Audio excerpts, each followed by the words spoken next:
were going to catch him here. Oh, they did catch him here. Big time. Maybe twice as good as expected here on Lake Sam Rayburn. The question is, has the difference-making fish been caught? Yes. Giant bass. Once again, Bryn Taylor, a former TTBC champion and Tundra Big Bass champion, throws his hat in the ring to roll out of town with a brand new. Yes. Oh my God. He is your champion, ladies and gentlemen. It's the Toyota Bassmaster Texas Fest, benefiting the Texas Parks and Wildlife Department. Brought to you live by Toyota. All right, Bassmaster Live, welcome to it. The takeoff is underway. Lake Sam Rayburn, 7 o'clock a.m. local time here, Lufkin, Texas. Castle Boykin Park here on the upper end of Lake Sam Rayburn, this giant impoundment in the state of Texas. 51 anglers left out of the original 109, and they're getting ready to go out for a very important day, Davey, and our expectations are up because Rayburn has lived up to the expectations. Yeah, it really has. You know, half the field was cut yesterday. Today is the big moving day. Guys want to make the top 12. They're going to work the event tomorrow and then be back fishing on Sunday. But today's a big day. Everyone I've talked to is catching lots of fish. The big key here at Sam Rayburn, even more surprising for us than I thought, is catching a big fish means everything. Let's take a look at our Hummingbird lay of the lake. The return of the Bassmaster Elite Series will fly over, well, the timber capital of East Texas, really the capital of East Texas. Well, that's Houston below there, but we're headed on our way up to Lufkin in the piney woods of East Texas. And there we see in the distance, about 30 minutes away, the upper end from Lufkin is Sam Rayburn Reservoir, the largest impoundment totally within the borders of the state of Texas. 120,000 acres, been around since about 1965. It is a huge place, a lot of room to wheel and deal out there, Davey, and we've got 12 anglers. That's the way it roughly looks, the way they lay out on this huge lake. A lot of room to move around, and you just love to come to a body of water like this. Number one, it's big enough room to move around. Number two, a lot of diversity. We got people fishing bushes. We got people fishing hay grass, people fishing offshore, fishing hydrilla, and some even farther than that. So a lot of diversity here, and you can see these guys are spread out really good. A lot of room for guys to make their patterns develop into other patterns because these fish are moving. We've had shad spawn, we've had bluegill, all that stuff that these fish are feeding on right now. But Bryn Taylor is the story so far when it comes to Texas at the Classic, and now it's the Bass Fest. Bryn Taylor, big fish and leading the first 2 days. And what he's doing, he's fishing on these flats where these fish have been spawning, and I think the shad spawn is over here at Sam Rayburn, but now you have bluegill spawning on these flatter banks. A lot of times when you see somebody fishing offshore, they're fishing where there is more contour, there's more of a drop where these fish are relating to, but these fish are over these flat areas of hydrilla. I think a lot of the reason is probably because the shad have been there, and now maybe the bluegill and other species are spawning on these flatter areas. But Bryn Taylor has been really doing well with the jerk bait, a few other baits, but he's been really making his best fish bite the big jerk bait. And it's really been a key because everyone we've watched has been catching 30, 40, 50 fish a day. Bryn Taylor's not catching quite as many. He's using a bigger jerk bait, but he's catching those bigger fish. As we look at our top 12 right there, you can pretty much bet these are the guys who have found an average size of fish that's bigger than the rest of the field. That stands to reason there. Bryn Taylor, of course, has the 9+ pounder he caught on day number 1 to add to his advantage here, but that advantage is pretty slim, about 2 ounces ahead of Brandon Polinick, and we are going to explore what he's doing today in depth. Jacob Wheeler, a big move on day number 2 to put himself definitely in the conversation, a guy who's already won this year on the Bassmaster Elites. There's so many stories working out there today, and it just gets more important. Everybody gets more wound up as we get into this part of the season, Davey. We do, because people are really looking closely at several things. Angler of the Year for sure, Rookie of the Year, and so important for each and every one is to make the Bassmaster Classic. It's so important for your sponsors, for your career. Just everybody is focused on the Bassmaster Classic first and foremost. All right. Well, of course, in the studio, we got Such and Ron. Mike Sucon. Such, what's cooking? What do you have on the front of the stove this morning? This event has turned into an Oprah Winfrey tournament. What? Oh, my God. You got a limit, you got a limit, you get a limit. Everybody got a limit yesterday, all 109. Okay. Now, and the 58 we said goodbye to, You get a check, you get a check, you get a check. And that's That's a good right. thing. One of the differences They all about got this paid out tournament, yesterday. everybody gets a paycheck. Whether you're down the road, you got a little bit of money in your pocket. That certainly beats nothing in your pocket. So it is some salve, some consolation there. And Ronnie, we talked about yesterday. Possibly not early going yesterday. We said, hey, not much of a drop off in production for these guys on day number 2. What did it finally shake out to be numbers wise? After all the dust settled, Tommy, the numbers were better than day 1. After everyone's stuff pinged, they got back to the ramp, all their 7 a.m. fish catches, everything all settled out.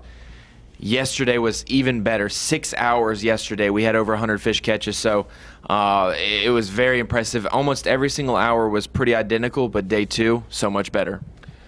That's something that we didn't see 15 or 20 years ago. The caliber of fishermen has really just stepped up. And in years past, you could take first day's weight, double it, and subtract a pound. Now, more times than not, you take first day's weight, double it, and add a half a pound to a pound. These guys, they just get better and better the more time they spend on a body of water. It's incredible. But every time we go out, though, even in this year of 2017, Davey, we wonder about the guys at the top, whether they're going to run out of fish, whether it's going to replenish for them. Less of a worry here, I'm thinking, right? Well, it's just so many fish and a lot of room to move around. At Ross Barnett, we worried about that, and it did kind of tell at the very end of that term because it was a small fishery. But coming to a place like Sam Rayburn, Toledo Bend, these guys get better and better. They don't run out of fish. Those fish replenish. All right. Now, what's going to be the X factor? What can blow this thing wide open today? A 9-pounder. 9-pounder. That's a game changer. You win a truck, and it will put you in control of this tournament. One of these top 3 or 4 guys catch a 9-pounder. Bryn Taylor catch another one. It's gonna set them out in front of the pack. All right, we're ready to get out on the water real soon here. Once these guys make their runs, get set up. The ones we're covered today, our raffle of 5 live, include a man we were on yesterday, Hank Cherry, doing what he loves to do. He loves to throw a jerk bait. Not many tournaments we go to, and the top couple of guys throwing a jerk bait, and you don't have Hank Cherry involved. The last tournament at Ross Barnett, the Van Dams catch him on jerk bait. I was surprised not to see Hank Cherry doing well there, but he's made up for it here. 2014 Bassmaster Classic champion Randy Howell. Randy Howell, I talked to him last night. No surprise to me after talking to him, what he's doing, what he's got going on. You better watch this guy. He has a great chance to win this tournament. All right, looking forward to spending some time with Randy on the water. He always tells you what's up, what time it is when you get out there. Ditto for this guy here, one of the rising stars, and already established this year, Jacob Wheeler. Speaking of watching a guy, we've been watching him a lot this year, and he has really showed his versatility. I hope we get to watch him some today because he is not doing what you would expect that he would be doing. All right, that's something intriguing right there. I'm thinking Brandon Polnick. I'm looking forward to seeing what he's doing out there as well because I don't have a clue about what he's doing. One thing about Brandon Polnick, when he's in the hunt, boy, he's in the hunt to win, and boy, he tightened it up within just 2 ounces of Bryn Taylor right now. And speaking of watching a guy, Brandon Polnick and Bryn Taylor, the Texas guy of 2017, led the Classic, had that 9-pound, 12-ounce bass in the Bassmaster Classic, and here he's got the 9-pounder and the lead of the first 2 days. Almost got it across the finish line down at Lake Conroe, looking at see if he can do it today. And here we go. This is from yesterday. Jason Christie, we watched him catch them all day long. All day long, and it's really disappointing to see that he moved down a little bit into the standings yesterday. Yeah. These guys, there's so many guys are catching. The problem with Jason Christie, he's catching a lot of really good fish, 2.5 to 4 pounds, but he hasn't caught a fish 5 pounds or more in this tournament. And it's just really been the difference maker for these guys that are in our top 5 or 6. They have all caught a 6-pounder or 2 each day. Kind of got our fingers crossed today that somebody we're covering today is going to be fishing a frog because that was part of the entertainment factor with Jason Christie. I mean, it's so much fun to watch. It was so much fun for us to watch him yesterday. And like we talked, we're certainly not supposed to be pulling for anyone, but how can you not enjoy watching a guy just hammer them all day long on a frog? He was using 3 different types of frogs. He was using a popping frog, a swimming frog, we saw him use a lot in the afternoon, and then a walking frog. So it was a great day to watch a guy catch them on frogs all day long. He, like a lot of these anglers out here, had his place all to himself. That's another plus for these. Just puts him in a better frame of mind. Just makes him a lot more hopeful. Yeah, anytime you got a place all to yourself, you feel good about it. But when you're on Sam Rayburn with the population of fish that they have there right now, to have a place to yourself, know that there's a large population and fish should be moving in to your area even better. You just go out there in the morning expecting to catch 30, 40, maybe 50 fish a day, and that's a great feeling. Jason Christie all day long was in a place that's totally exposed to the wind, about a 15-mile-an-hour breeze blowing all day long. He said if it slows down, if you get half that much wind today, get some cloud cover, it could get really, really ugly out there. The good thing about yesterday and having extra cameras, we moved to Kelly J, saw some great stuff from him. I hope we got a boat that maybe could go to Jason Christie today, because when he said it could get ugly if the wind slows down, you better believe he meant it. It could get ugly. Yeah, file that in your mental Rolodex, because that's he may be a guy who's happening in the latter part of the morning and into the afternoon. Speaking of Kelly J gave us a big-time thrill yesterday. See that big fish jump right there? Yeah. Keep your eye on his line there as he gets it closer and closer. Oh my God, to the I got boat. two big ones. This is something that happens every so often when you're fishing crankbaits or jerkbaits with multiple treble hooks. But normally, when you don't have the use of a dip net or somebody to help you, you don't land those fish. But he landed both of those, and they were greatly helped his stringer. Both of them were 3 pound plus, and he had some 1.5-pound fish in the live well. Kelly J, the journeyman from Alabama, having his best event of the season right here and throwing that jerkbait just like Hank Cherry. He was. The thing that I noticed different about Kelly J, and we need to keep an eye on him, most of these other guys are fishing these flatter banks, like I mentioned, over the hydrilla, this big flat areas. Where he was throwing a jerkbait, there's more contour, there's more sloping banks. And yesterday afternoon, he really did well on those banks, and that would be the places that I would think that maybe the fish are moving towards these steeper banks rather than these flats where you see a lot of these other guys fishing.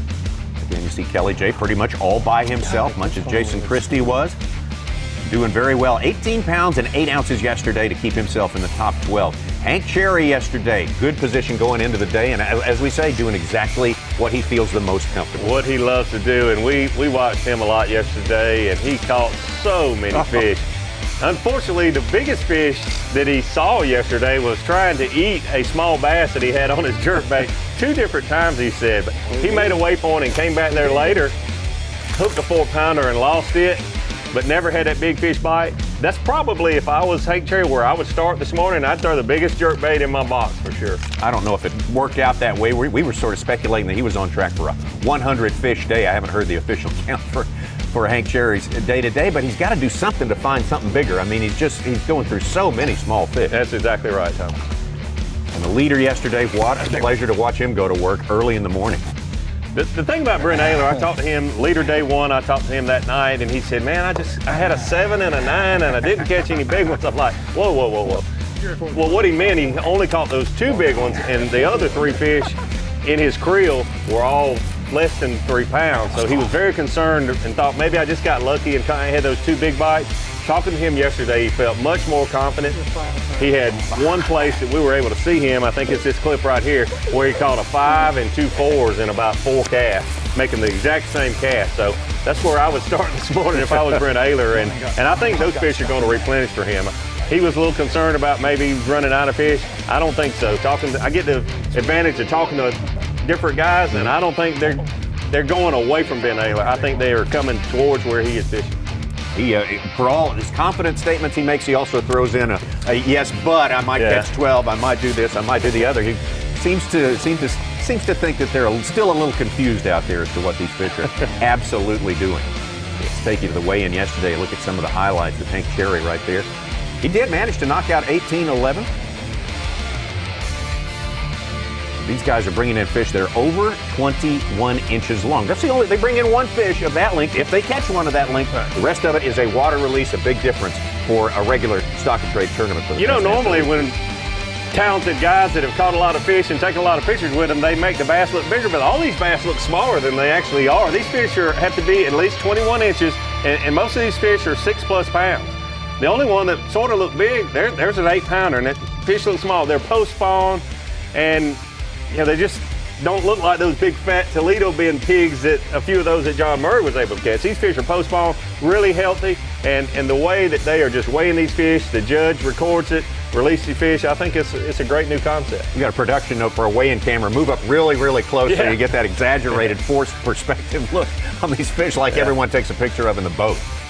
Yeah, I can make a 4-pounder look really big I know. with a cell phone. All you guys are great at that. That's a skill that goes all the way up and down the field. But these are all really big, really nice fish, and for some reason they just don't quite look that way in these pictures. But I guarantee you they are.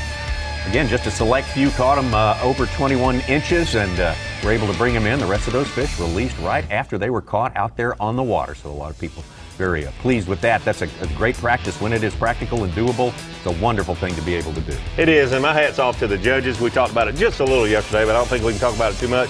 What a great job they're doing, and they're a big, big part of this event. And we don't see them come on stage, but they're certainly a big part of this event. Jason Williamson there, definitely in the hunt for Toyota Bassmaster Angler of the Year. He is serious about it this year. Obviously, he is not going anywhere. Having the best year that I can ever remember him having, and you think, well, maybe this is not going to be a tournament, but boy, the last couple of events he catches a 7-pounder right before weigh-in on the day too. I think he did it the last event at Ross Barnett, didn't he, Ron? He caught a couple good ones every single day right at the end, those last few hours. Right at the end of the day. That's great. 2 ounces ahead of Brandon Polinick, our leader. Brett Ehlert, this is live on the water.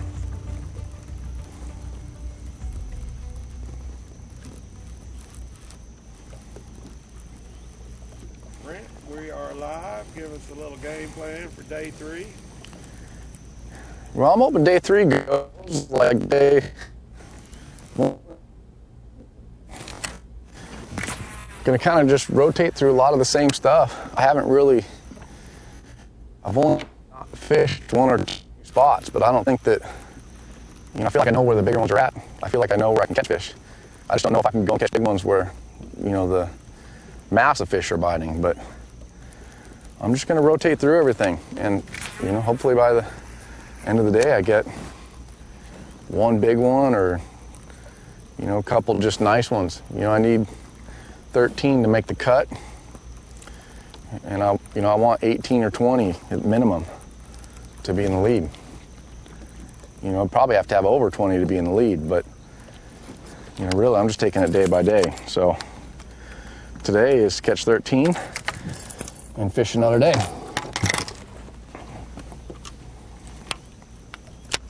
What do you think about this catch and release format? It's pretty cool having knowing that you're leaving the fish there. I don't know if you'd be able to catch the same fish or not, but it's comforting knowing that he's still there swimming around. Your odds are a lot better than if you drive him 20 miles away and release him, But a lot better for the fish. Fish care is way better. Obviously, you just catch them and let them go right there in their own habitat.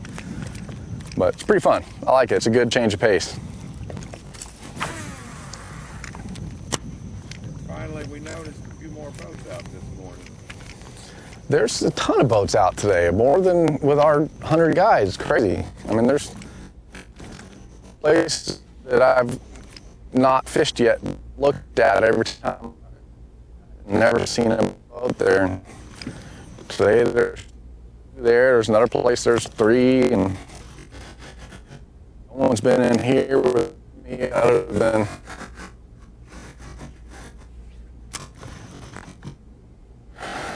Duckett, and we're gonna just meet, unfortunately, close to where I'm catching my bigger ones, but I haven't started right there on them. I'll caught them later, so I don't want to just start right on them, but maybe I should. But I don't know. Fortunately, they're throwing up shallower. The fish I'm catching are out the other side of their boat, but I don't want anybody to pass over them. I want those things fresh when I make a cast over the top of them. Let them relax all night, and then I show up.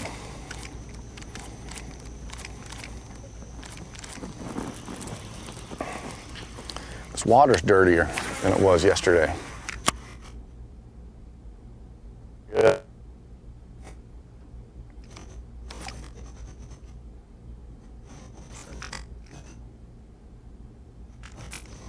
It's like that. Change direction.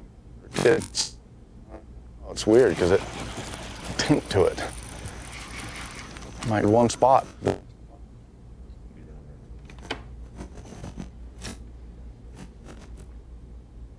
having a little trouble with the audio there, and that's it. We missed that because we're getting some good information always from Bryn. He's one of these guys who gets a little ticky when he sees someone else. And as he did at Conroe, he would preach the benefits of having unmolested fish, letting them rest. And he's talking about it here too. Yeah, he's a deep thinker. And he's always planning ahead, and he's looking around, and what he would like to see is those places rest, and he's very methodical about the way he'll leave an area for a certain amount of time and then come back and understands these fish need to set up. When we talk to him each day after the Classic, that's one thing I certainly noticed. He felt like that the fish needed position, they needed to set up, and I couldn't agree any more than these fish. Even if somebody's not catching them, or even if you move through an area and don't catch any, you disturb where these fish are set up, and these fish react. And when they set up on the ambush points, whether they're beside a piece of wood or a stick, like he said in the Classic, or a clump of hydrilla on Sam Rayburn, once they set up and they get comfortable and get really positioned right, they will react to anything that comes by. When they're just in the area and maybe got spooked or swimming around, they're a lot harder to catch. And Bryn Taylor certainly knows that.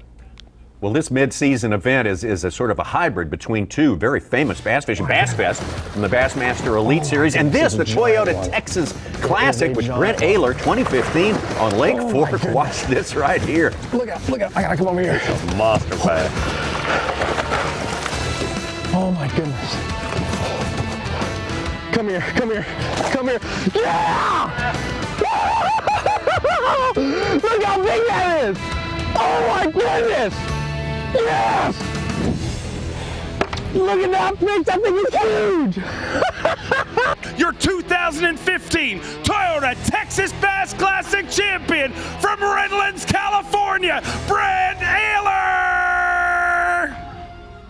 Got the trophy with that fish. He got the truck as well. Man, what was the fish? What was the size? 10 pounds, 12 ounces. 10 pounds and 12 ounces. Not a bad day at the Tundra-worthy office. Bass there. That is a worthy bass. That's a good way to put it.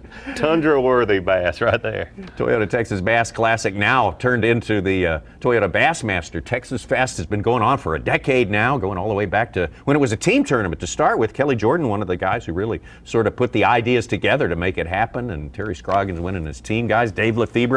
Really, Brian Snowden a winner there, and it's been sort of an annuity for Keith Combs through the years. So, it has for a few years there. Everybody thought, well, this should be named the Keith Combs tournament, but Bryn Taylor turned that around in 2015 and Matt Herring last year. So it's been a diverse bunch of guys who win this deal. Yeah, Combs has that record of 110 pounds in a 3-day event. That's outrageous. See, Jacob Wheeler took the lead. He's the first guy on the board. He's got 4 fish already. Okay, Jacob Wheeler on top. Still waiting for pictures to come in from Jacob Wheeler. The rest of our anglers, we've got something going from Bryn Taylor, but not a whole lot right now. It's a little bit going. There he is. You just wonder, Davey, Tommy, if Jacob Wheeler pulled up on his first area and maybe had some schooling fish. We've heard that this week. He caught his first keeper within the first 5 to 7 minutes of the day, and then he caught 3 within like 4 minutes. So it could have been a cast after cast after cast deal to get him his 4 fish for 10 pounds already.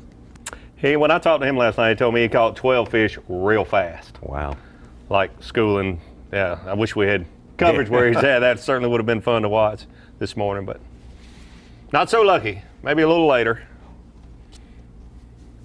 Hard to believe our 2015 air quotes rookie of the year, Bryn Taylor right there, still looking for his first Bassmaster Elite Series win. Certainly an accomplished guy, and he's certainly been close plenty of time. Best example of Bassmaster Classic, which is actually not an Elite Series event, but you get some good credits for that anyway. Oh, yeah, I would say.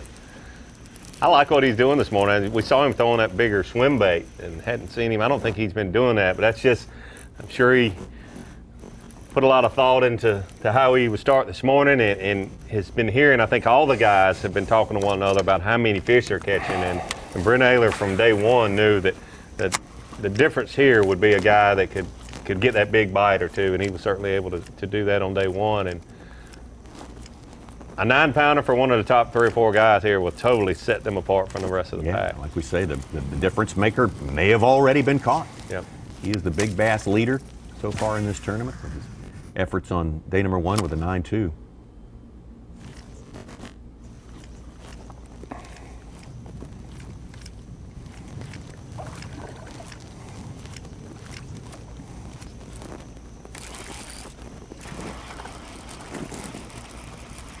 was on today, this morning, trying to get his first keeper in the boat. Let's take a look at a recap of what we saw from him yesterday, and it was impressive. Very impressive. The one stretch there that he had, he basically was making the same cast, and that's one of the fish there. He caught 3 fish, 2 4s and a 5, and making one cast, and you got to feel good about that this morning. That was close. That when he gets to that area, I just think more fish are moving to where he's at. A lot of guys, it's been surprising how many guys that are fishing really shallow, like fishing the bank or the hay grass, and then these guys that are fishing what I would have thought would have been considered shallow coming into this tournament are the guys that are fishing deeper than the rest of the field. So more fish, I think, will be coming to these guys. And Bryn Taylor's got a couple of good areas, catching most of them on a Lucky Craft jerkbait, he told me, and a few on a Cinco and some other things. But the Lucky Craft jerkbait has been the best bait for him here this week. His prediction, I think, was after day one. He said, look, there's going to be 3 or 4 guys that can go out there deep and can find them there and catch those 4 and 5 pounders, and one of them will get a giant, and that's going to be the tournament. Yep. And that's been proven to be the case, but it's not been quite as deep as we anticipated coming into this event. Is it getting deeper every day? Well, or is it sort of in suspended animation? I think it's kind of been suspended because of the clouds and the weather we've had, the wind, keeping the water stained, and he's got a fish on here. That's hooked well. First one this morning. But they look a lot bigger when they jump out there. We were watching some of those catches from yesterday, and I got caught up. That's a 1.7. 1 pound 11 ounces. Ooh, 111.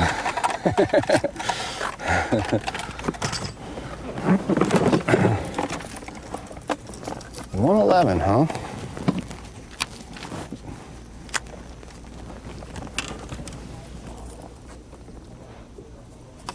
Thank you.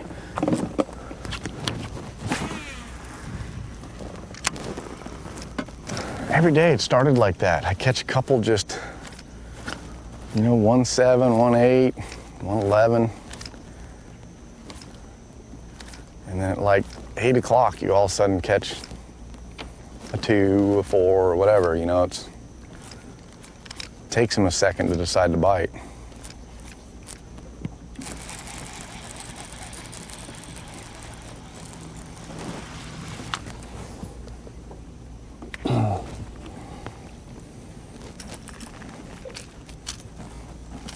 We talked yesterday, so many memories of seeing guys throw lipless crankbaits over this grass, jerking the grass up. And that's what you think about when you think of Bassmaster tournaments on Sam Rayburn. And it's almost identical areas where Bryn Taylor is. Exact same creek that a lot of those guys in the past have caught really nice bass fishing lipless crankbaits. Pre-spawn over this grass. It's a little lower.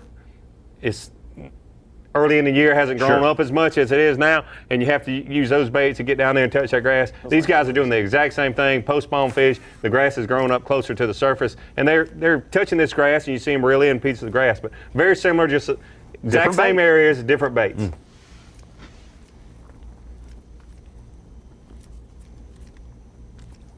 Well, here we go again.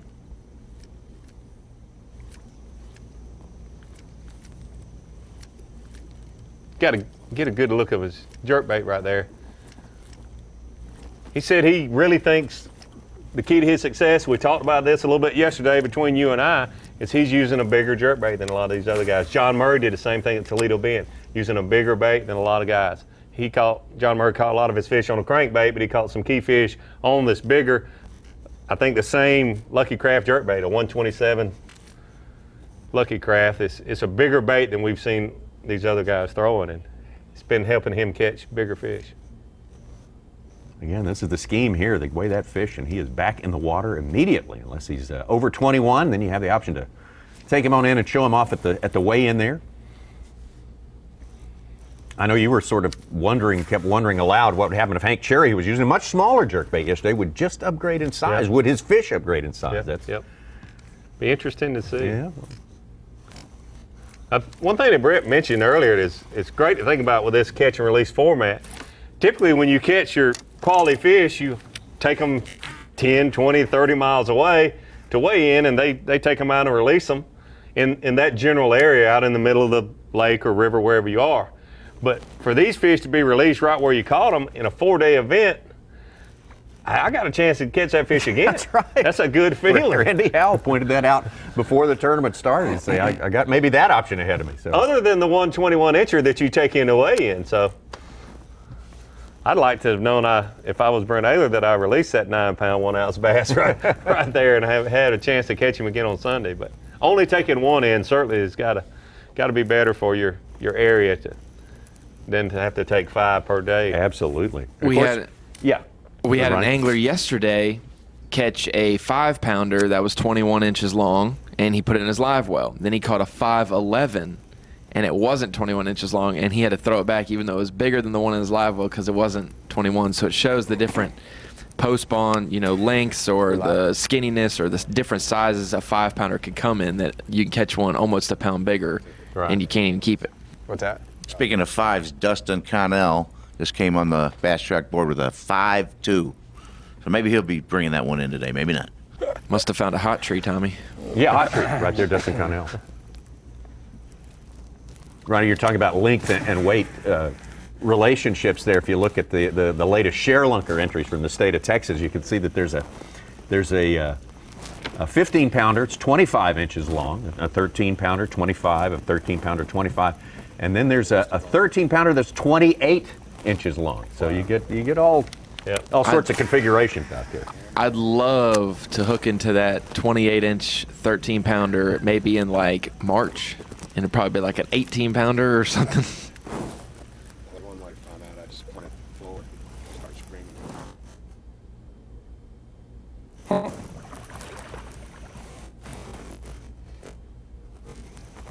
There he is. Yeah. Another angler catching a couple real quick when he got to his first area is Mark Davis. He's got a couple fish in the live well. The only other, or not in the live well, I guess, in his creel. Got to get used to saying I said that earlier also. On his notepad.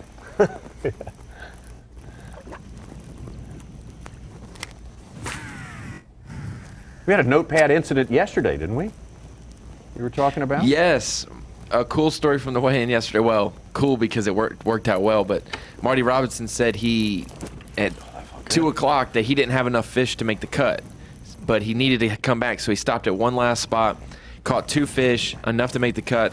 As he was coming in, he was like right near takeoff. He was coming in, and his judge was like, "Where's the scorecard?" And he's like, "Well, where'd you put it?" And he said it was on the front deck sitting there because they were culling real quick.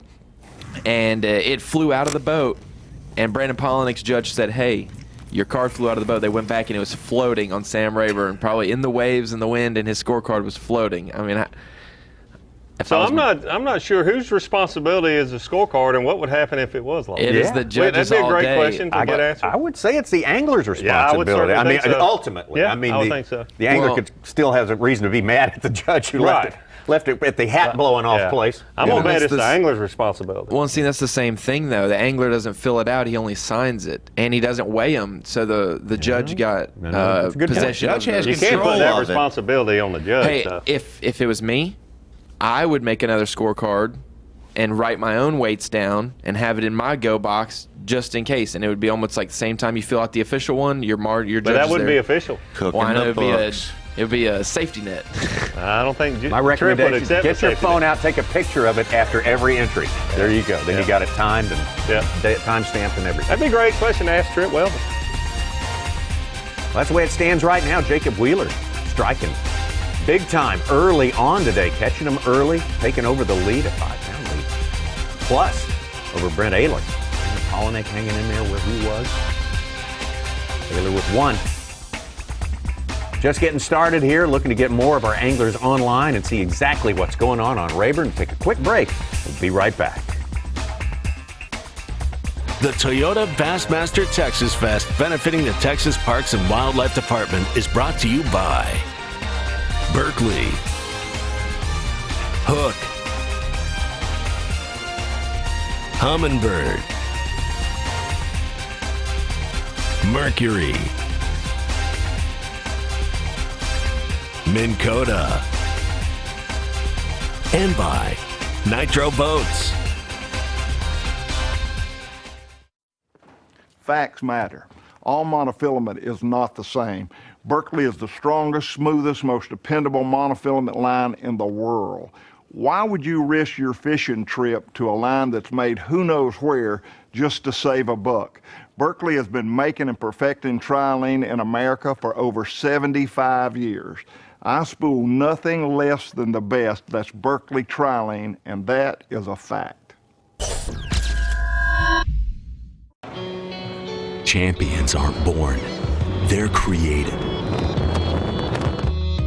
Every turn of the prop, every mile on the lake, every cast of the rod, every fish they catch, and every pound they weigh.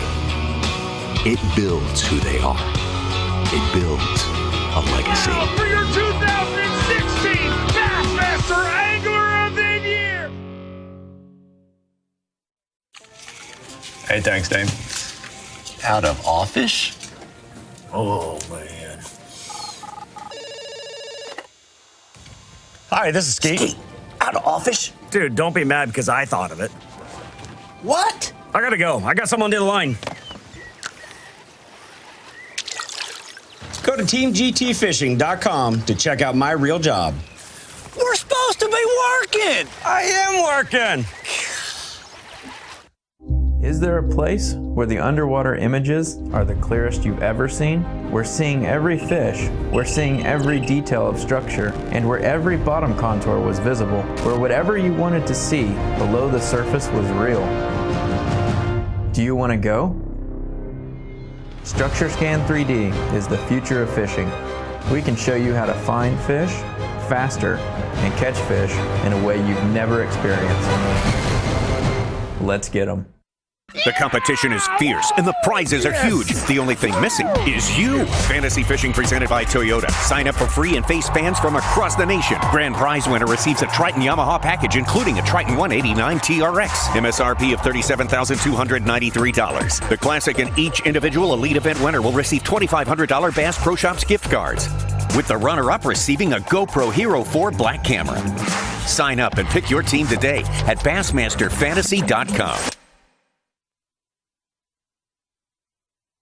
You're watching the Toyota Bassmaster Texas Fest, benefiting the Texas Parks and Wildlife Department. Being brought to you live by Toyota. You're on Sam Rayburn, one of the many pathways to winning this very important tournament. Well, do that right there. Catch a giant to add to a solid day each of the 4 days of fishing. You could be well holding the trophy when it's all said and done. Collect the $100,000 if you have the big bass of the tournament. You get a third more. You get a $50,000 Tundra. Brand new Toyota Tundra for that, so that's not a small thing. Catching the big bass here is a huge thing. That's a great thing. A brand new Toyota Tundra truck for one bass, one cast. That's a great thing for sure. 10-year history of the Toyota Texas Classic, always giving away the Tundra for the big bass there, and that's those are the truck winners through the years, including Mike Iaconelli. Jason Christie's done it here. He's doing it here again. Bryn Taylor's won it. I saw that fish. 2015, the giant 10-pound plus one. Chris Zaldain, another big fish guy, won it the last time they had it. The thing that jumps out to me, this event coming in Texas every year, there's only 2 years there that have fished less than 9 pounds one. There's 2 7-pound fish throughout the history of this event. That's pretty incredible to come in. A lot of times it's in the fall and the summer, post-spawn fish. So that's incredible. Most of those fish are double-digit fish. Biggest of the lot, Big Fish Bobby Lane back in 2008. In fact, that's where he got the nickname, Big Fish Bobby Lane, because he caught the big one. By Dave Mercer, our friend that's going to eat fish food for us today. That's right. May or may not. Let's talk to what these anglers are talking about the format at this event. Well, I've done, the TTBC 5, 6, 7 times, and I like it. I mean, you don't have to, coming back, it was a really, really rough ride. You don't have to worry about your fish. Here's what I'm thinking. I'm not around that many fish anyway, so I know where I caught those. I let them go. The possibilities there is probably not probable, but it's possible. Maybe I'll catch one of them again. It's pretty cool, this format, knowing what we've got before we get in. And when I look at my bass track, all these sandbaggers out here, It ain't no sandbagging today. We know what they've got, so it's cool. Yeah, I fished the TTBC last year, and it's a cool format. It's different, how we're weighing them and throwing them back, and it makes it easy. You don't have to worry about culling, and that's really nice here, especially when you're catching fish. You just weigh them and throw them back. The format's kind of weird because you're not putting them in a live well. That's the weirdest thing. Normally you put them in a live well, high five, and then you're checking them throughout the day, make sure they're alive, and you're checking your batteries, make sure your live well's not running down. Every now and then you just look at them, just to be happy. And then you weigh them, in this format you weigh them and you let them go, and it's just weird. It's different. It's a little different. I mean, it's kind of bad when you have a big bag and don't get to bring them in all the times that I have little bags and bring them in. So either way, it's fun. It's still good. Good times. The only thing that was hard is that when you catch one and weigh it, he has to write it down and then you have to sign it. Normally when you catch one, you're trying to get back up there to make a cast again, and you have to wait for a second to be able to sign the board. And that part's kind of tough because you're in a hurry and you're trying to go and you're trying to cast, but nope, you got to sit down and sign it. So that part's a little different. And does that take a little? All these guys have turned over every aspect of this format in their brain, and they all got a different opinion about it. TH Marine Weather Watch for today, a little bit different from yesterday. The wind, not quite as heavy, 15 miles an hour. I would say every bit of 15 miles an hour yesterday, Davey. It was, and where we saw Jason Christie most of the day was quite a bit more than 15 miles an hour in the afternoon, I thought. But looking at TH weather forecast, southeast, 9 mile an hour, that's exactly what Jason Christie asked for. He said if it just blows about 8 miles an hour, enough to move the grass, they better look out. So keep an eye on Jason Christie. A little bit warmer today than it was yesterday, a little bit cooler tomorrow. Thunderstorms, especially kind of when we start and getting close to weigh-in time. That is when the biggest threat of thunderstorms is as it stands right now. Of course, that's all subject to change. That's the nature of weather, but that is your TH Marine Weather Watch for Sam. Rayburn Reservoir, Toyota Bassmaster Texas Fest going on right now. 12 anglers will fish on the final day, Sunday. We got 51 out there trying to make that 12. It's like Bryn Taylor moved to the other side of the lake here and fishing back in these areas. Like I said, a lot of these fish are behind where most folks thought they would be coming into this event. They're back in these creeks on these flatter banks where I thought a lot of the fish would be caught out on the main river channel, or if they were in the creeks, they would be out towards the front third of the creek. But Bryn Taylor's been doing really, really well catching most of his fish back in these places farther where these fish just still haven't moved out from when they went in probably in February to spawn, to stage up to spawn. But we've talked so much about the shad spawn this year in a lot of the tournaments and the way these fish have been relating to the bank because of the shad spawn. This late in the year, I think part of the reason these fish are staying shallow, there's probably a real good bluegill, sunfish population here that these bass love to feed on those also. So as long as they've got high water, plenty of cover, plenty of food, there's no reason for them all to swim out to the middle of the river, that's for sure. Yeah, there's no deadline for getting out there. No. If you're eating, you're doing good.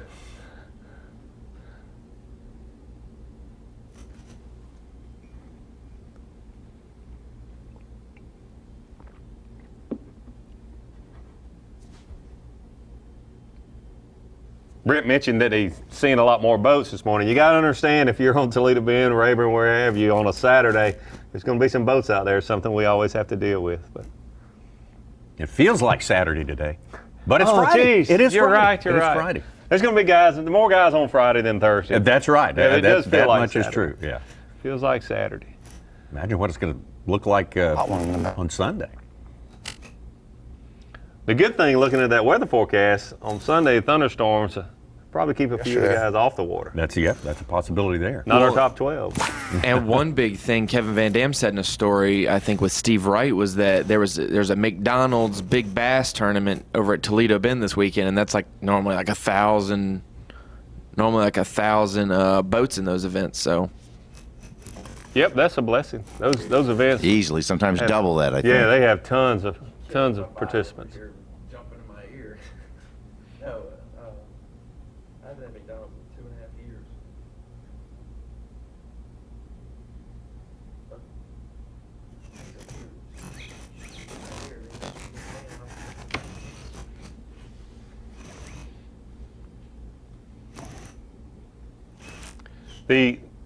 in talking to Bryn Taylor yesterday, I asked him, looking at the map here, it just hit me like a ton of rocks. I said, can you tell me a few things that helped you locate your fish, you're catching the quality fish? So many guys that had a bad tournament here were catching 30 or 40 fish a day, and nothing over 3 pounds. A lot of 2.5 pound fish. And he said that his Lake Master map, it's just like we're looking here on the right, helped him find the areas that him catch these fish. He tried fishing deep during 2.5 days of practice, deeper than what he's fishing. Didn't have any luck, but because he could look at his map and contour, and once he started locating a few fish and catching a few fish, he was able to ride around and just look at his map on his unit there and be able to find a few more places. So in my notes talking to him, that was the first thing he said that really helped him find the fish that he's been able to catch this week.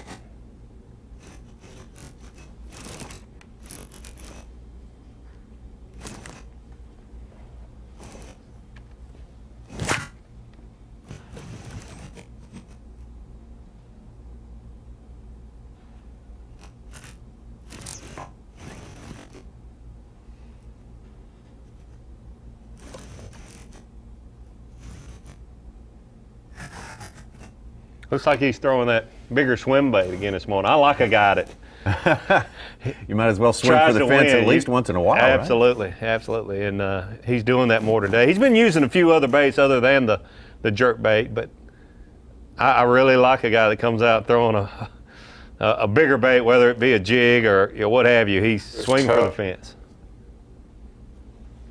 Just barely enough data getting through to show you some choppy pictures here, but I'd rather have these choppy pictures as sort of a equivalent of a photo gallery than nothing at all. Absolutely.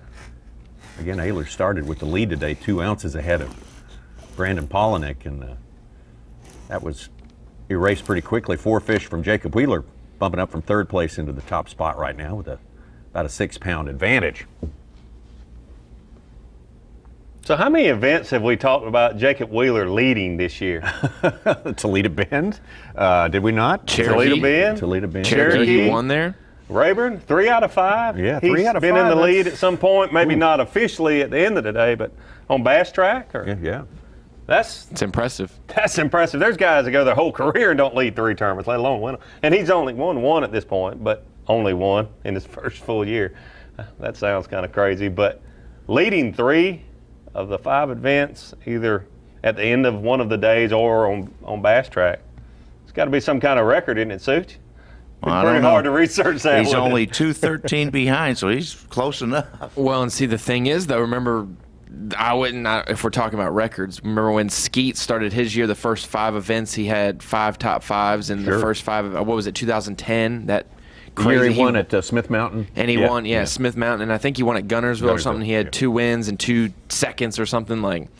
But other than kind that, of a year like that. Yeah, he's putting his name in the hat more times than not, which Davey, but now, that's the best. That was not his rookie year. No. Right. Yeah, if we're talking about rookie years. He was a seasoned veteran with a lot. I'm talking about a guy that's quote unquote a rookie. Yeah. A rhino. Yeah, rookie in name That's only. what is just mind-boggling there. For anyone to do that, to lead, I'm not taking anything away from what Skeet did. That's incredible for anyone at any point. But you take a guy the first year out here, leads 3 of the first 5 events. Well, and it shows you also in the standings then, because Wheeler, won at Cherokee, got a top 12 at Toledo, and then he only finished in the 60s or 70s at Okeechobee.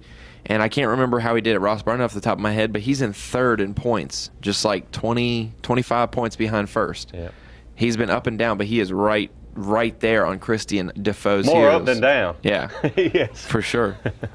That's incredible. Winner of this event right here 3 years ago, Chickamauga. Good point. Good point. He likes the big stage. Ronnie, let me ask you this. Among the 20-somethings, you're in touch with him. I mean, how is he thought of? I mean, is he a star for young Bass fans? I would think so.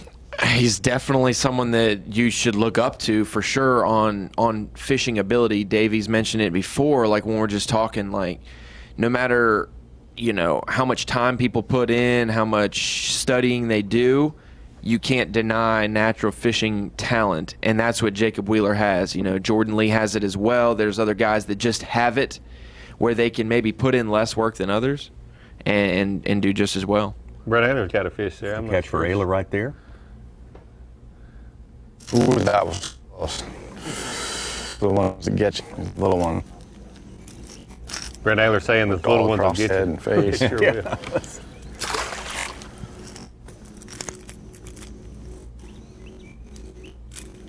I think everyone has seen what happened to Jason Christie with a treble hook on the first day. So it's got these guys even more cautious, I think, after watching how painful that was to get that treble hook out of the meat of his hand. I can't imagine all these jerkbaits slinging around on Sam Rayburn. I'm surprised there are not more episodes like we saw with Jason Christie on day one. You're exactly right. I mean, there's 9 hooks there, 3 sets of 3, and they're just swinging everywhere. It's they're really kind of sharp incredible. too, is it? Yeah, needle point shot. It's got to go. This was day one, 1 million plus views. But this video right here, Jason Christie, closing in on 2 million now. It's closing on 2. Oh my gosh! Shaw We're Grigsby. gonna try. Dr. Shaw Grigsby going to Check work out on that this knife. big He's old gonna make hook. a small incision with a butcher deer gutting. Where that is. It's right there. If you haven't seen Jason Christie yet, he has a towel in his mouth he's biting on. Son of a gun, dude. Let's try it. This time we're not going to let the barb. We got to do the one it is. So I'm gonna push, and you're gonna feed. Is that how we're gonna do it? We're gonna have. That's the only choice we got, I think. Tell me when. Okay, hang on. Ready? 1, 2, 3. Okay. Oh, that makes sense. See what I said? Break it. Didn't make it. I know it didn't. It's that damn barb. I'm telling you, it's the hardest freaking thing in the world to break a barb through. Somebody ready to cut it when you get it out? Well, it'll stay out. Okay, hang on. There you go. There you go. There you go. Get the cutters. Give me the cutters. Move. Press on. Oh, wait. Did I Pain get sounds it? like those No, let's go one more. cartoon wines. Got it. You're done. Oh, my Here, bleed the hell out of it. Go for it. Squeeze the hell out of it, dude. Good job. Dude, that was like, I've cut this finger off and that hurt worse than that. I swear, look at that. I cut it off and that hurt worse than that. Squeeze it if you can. Here's a towel to bite on. Dr. I've done Grigsby a will lot be of in just a things, minute. but, you know, it's one of those, like you said, I have things I got to get done, and I didn't want to go to the doctor, and, you know, thank goodness Shaw knew what he was doing. There's not many, you know, I trust people. I trust everybody, or a lot of people out here with, like, little things, but there's not many people that you trust whenever you're going to do something like that. So, you know, luckily Shaw was in line by me yesterday, and I showed him, and he's like, I can take that out, and I know he's done it a bunch, so I trusted him. Trust him, and it worked out good. Let's welcome Dr. Shaw Grigsby to the stage here, a man of many talents, and you know, I've taken out a lot of hooks of guys on the water when they're competing, you know, but that wasn't an easy one. No, that was as bad as I've seen. And you know, Charlie Hartley had one time that went through the cartilage of his ear and then pinned in, had a second hook pinned in behind his ear, and I told him that you need to go to the doctor on that one. But this one, I said, this is unbelievable. There's no way to do the string technique on it, which is the easiest way to get him out, because you couldn't push down on it and disengage the hook. So he was stuck with the push through, and I've done that a few times, and it is the absolute worst. But I'm going to tell you something, there is nobody. So anybody that sees that video and thinks this ain't a tough guy, that is the toughest son of a gun out here, because he lived through pushing down on that and letting the hook pop through. It was beast. Okay, more importantly, how much did you charge him for that medical service? Nothing, man. He's a buddy. Wow, you're a nice guy. All right, Shaw, we'll bring you out in a minute. But Jason Christie, he's ready. Well, Jason, you're in a great spot. We'll see you tomorrow in this tournament. Shaw, come on through. I'll never forget when we were back in FLW days. We were at Beaver Lake. Everybody's getting ready to go. All the boats are milling around. I think it's Walmart Open, possibly. And one fellow was, we got a catch there, Ronnie? Yeah. Hooked up, Bryn We'll Taylor? hold that story for a Hold minute. that story real quick. A little more when you first catch them. Let me measure that one.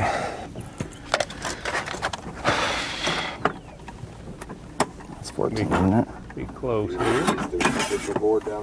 If it's close, no, we're good. Yep. Number 3?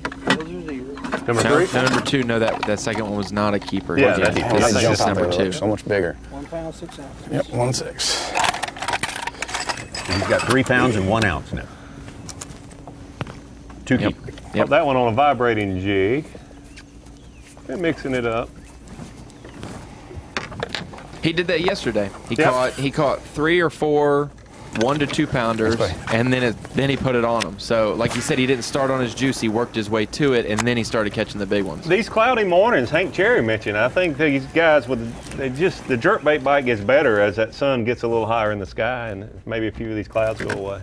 Yeah, Hank said they got to be able to see it. Yeah, and as you say, they're more erratic than they used to be. And they'll miss it, or you hook them and they'll get off, that sort of thing. But Tommy, what was your story you were saying about hooking somebody at beaver? Okay, early. Guy's tying on his jerkbait and goes to cinch it and puts the hook through his lip. Oh my goodness. Before the takeoff even. Oh my goodness. Okay, here's the connection to this place. Jim Tutt, Longview, Texas, Rayburn guy, is in the boat, and he says, my girlfriend works in a dentist office. I got this thing full of Novocaine. We'll get that thing out of there. They went over, he jumped in his boat, injected into his lip, and they pulled the hook right out, just like that. How about that? What are the odds a guy next to you is going to have a thing full of Novocaine in his butt? And cleaned his teeth. Yeah, and plus he got some free dental floss and a toothbrush and a toothpaste. Yeah. That's a great story. Man, Dr. Grigsby not charging a thing to his good buddy Christie. Well, I feel like Grigsby at least could have gotten like a 4-pound frogfish from him and boosted him up. He had 14.3 and 15.2, which on Rayburn only gets you 76th place. I feel like Shaw maybe deserved a 20-pound bag yesterday for that. What is so weird sounding about a doctor saying no charge? Have you ever heard that before? No, that's like, as Fred Sanford used to say, that's like getting free food in a Chinese restaurant. That's exactly right. It's normally see the lady at the window, not. Yeah. No charge. He's a buddy. Yeah, that's right. Yeah, 2 guys with the limit, very small, Chris Lane and Mark Davis. That's the first time we've said Chris Lane's name on day 3 fishing. That's this year. Hooked up. There we go. Bryn. Nice one too. He's a bit funny. Yeah, that's a better fish. A bit real funny. No, he's not nicer. He just.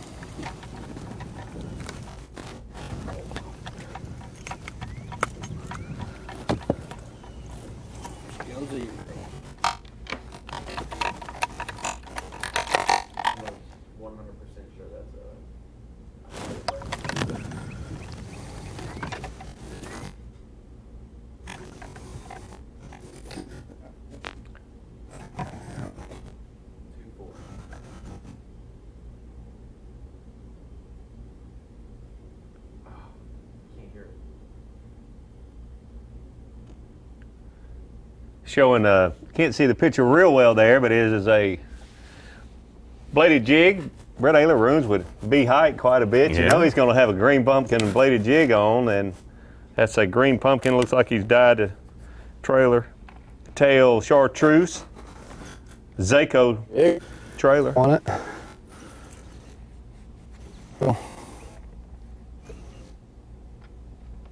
A little bit of a surprise that Brett Height did not make the cut here.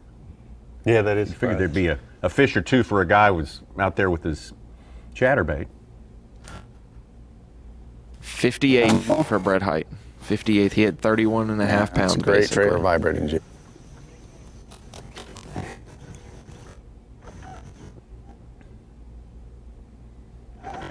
Boys giving some good stuff. I always like to hear them talk about their baits.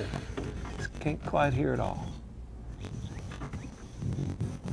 Yeah, they're.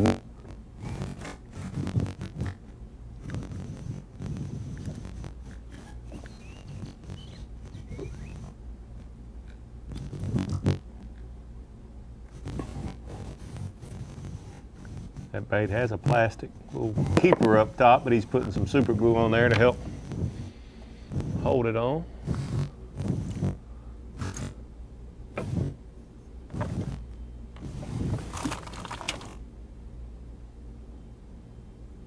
You know exactly that trailer, Davey. You probably use that quite a bit. Yep. Yep, sure do.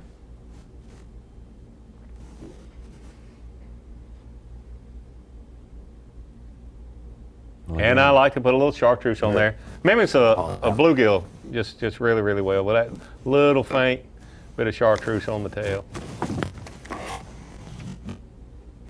I think a lot of these fish these guys are catching are feeding on the bluegill.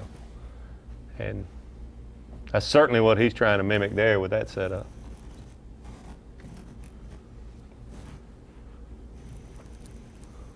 Well, again, we are on a giant lake in a really pretty remote part of the United States. This is the piney woods. This is timber country.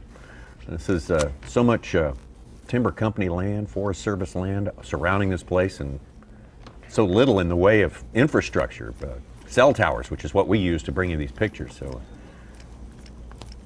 speaking of timber country, you see those trees in the background there, just to the right of Bryn Taylor. That looks like a rookery that some birds of prey have killed all those trees from nesting in. Yeah, the cattle egrets and the buzzards and whatever else roosts out there. He wasn't giant, but he was a pounder.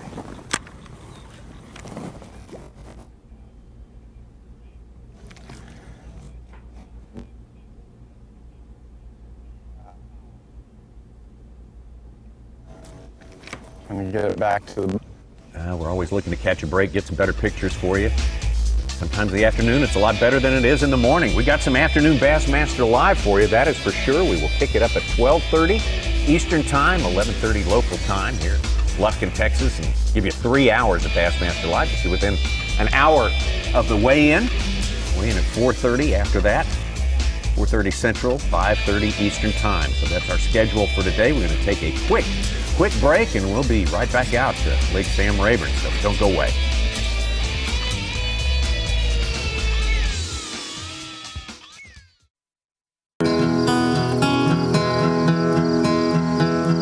Man, it's slow today.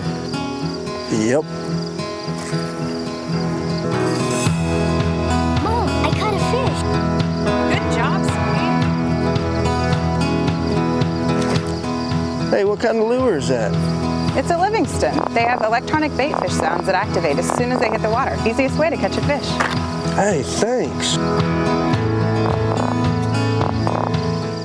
The competition is fierce and the prizes are huge. The only thing missing is you. Fantasy Fishing presented by Toyota. Sign up for free and face fans from across the nation. Grand prize winner receives a Triton Yamaha package, including a Triton 189 TRX. MSRP of $37,293. The classic and each individual elite event winner will receive $2,500 Bass Pro Shops gift cards, with the runner-up receiving a GoPro Hero 4 black camera. Sign up and pick your team today at Bassmasterfantasy.com.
You know, at Advance Auto Parts, we have some of the most knowledgeable and helpful people working in our stores. We just thought you should know. Because buying online and picking up your part at the local Advance Auto Parts store is so easy that, well, the most they may get to say to you is, "Hi, here's your part." It's a shame, really. Buy online, pick up in store in 30 minutes. Advance Auto Parts. Let's get you back on the road. You're watching the Toyota Bassmaster Texas Fest, benefiting the Texas Parks and Wildlife Department. Being brought to you live by Toyota. Once again, this is what used to be Bass Fest, our sort of big mid-season celebration of bass fishing and big-time tournament. Sort of married up with the what was formerly the Toyota Texas Classic. 10 years of the Classic, they always give away to the big fish of the tournament a brand new Toyota Tundra. That's great. That'll happen here as well. Actually, you have a shot at winning your own Toyota Tundra. It's going to be a giveaway on Bassmaster.com. Just go to Bassmaster.com/Toyota Tundra giveaway. Get your name in the hat. You might be the one, man. That would be sweet. Have one cast for Bryn Taylor, and he's in the lead for his Toyota Tundra. But to just register at Bassmaster.com, that'd be a pretty easy way to win a Tundra. You don't have to tie on a bait. You don't have to risk getting a hook in you. Nothing like that. You can just sign up. You don't even have to bite on a yellow towel. You don't even have to do that. They probably throw in a yellow towel just for good measure anyway. Let's get out to Hank Cherry. Holding his own in this tournament, hanging in there in the top 7 or 8 throughout the distance here. He started today. About 7th place. He's fallen a little bit, though. It's been a slow morning for Hank Cherry. Changed colors on us from yesterday today. Is that the Tiger Woods, the red for victory? That could be it. If he had a black hat on, it'd have the total ensemble there. Yeah, buddy. Yeah, he's got, I don't know, he's switched up jerseys. I don't know if he's got a certain rotation, but he's got a black and a white and a red. That's cherry red. Not candy apple, but cherry red.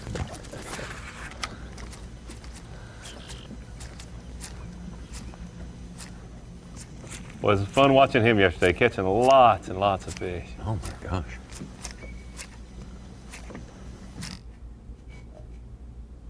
Fishing a jerk bait, primarily, just like Bryn Taylor. So I'm throwing a little top water yesterday morning, but then that was it. The rest of the day, it did not last.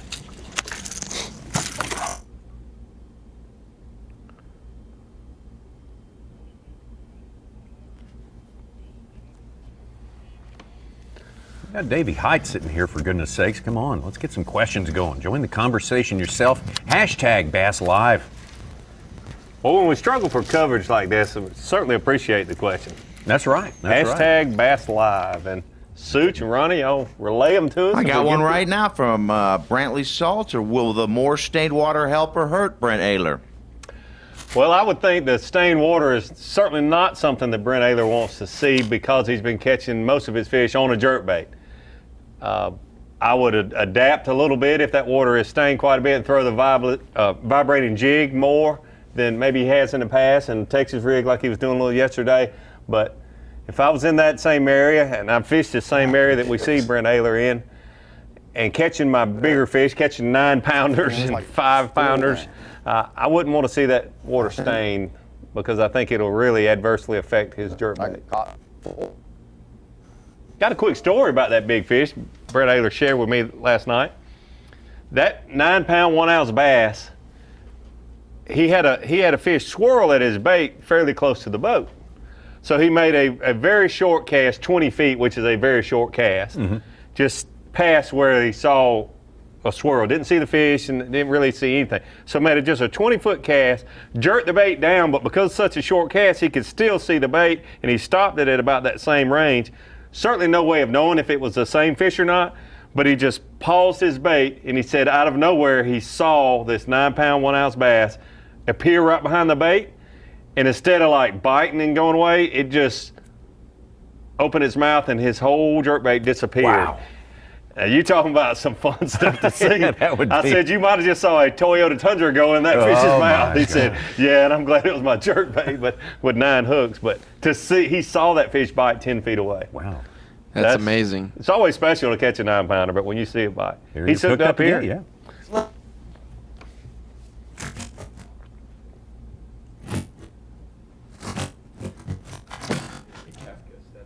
That's what Greg Vinson was talking on stage yesterday about his 8-pound, 4-ounce. He says when he saw that fish come up, he said, quote, I saw a Toyota truck jumping up in the air. Yeah.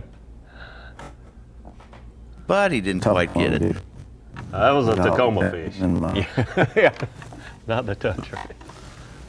Look the way that fish ate that vibrating jig. That's what you want to see. We've got a really good blog here from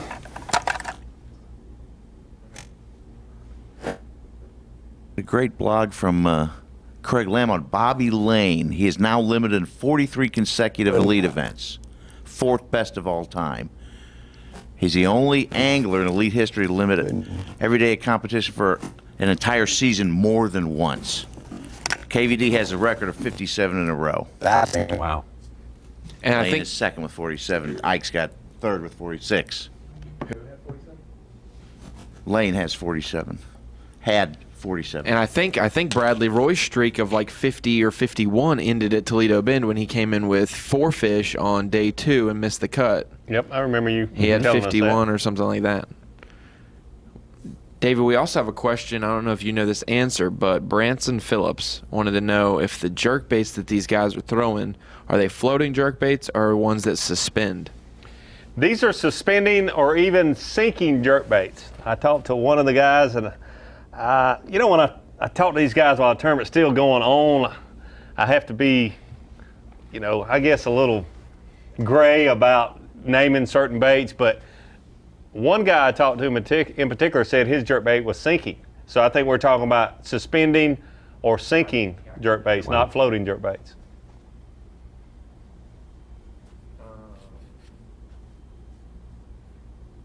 Dave Mercer just cleared something up for us. That the color that Hank's wearing is not cherry red, it's money red. He wears it when he makes the cut, so he calls that money red. So that's explains the red outfit today. I like cherry red better if my name's like Cherry. Hey, don't Cherry, you? I mean, that's your brand, right? Money red. Get a green one for Money Day.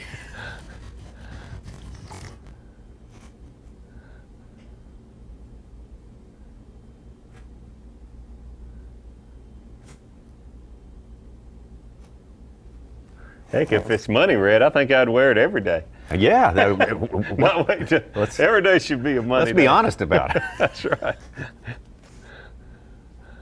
Not that it controls us or anything, but it's always on our mind. Yeah, it's Kind always playing in the background. Yeah.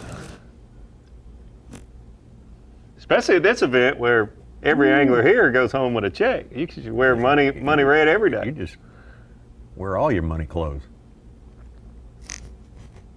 And I know $3,500 to 109th place isn't what the guy came here to win, but it certainly makes that drive back home a little easier. Gosh.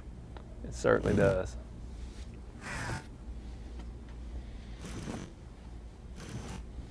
Hopefully one day we'll have more events like this. That's the ideal, isn't it? Yeah.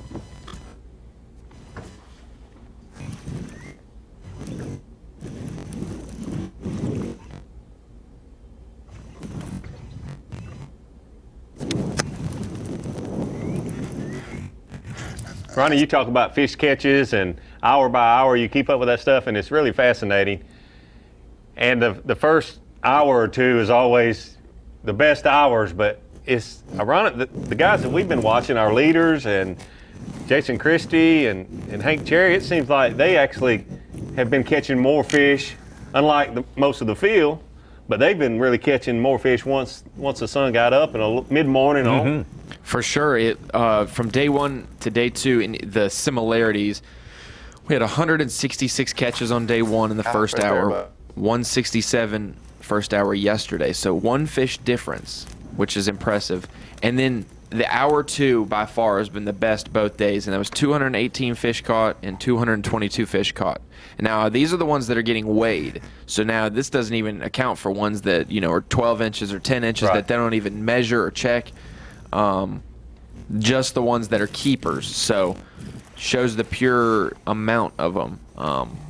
And then yesterday, like I said, grass off my spot. From 7 a.m. takeoff to 1 p.m., every single hour had over 100 fish catches. Nice.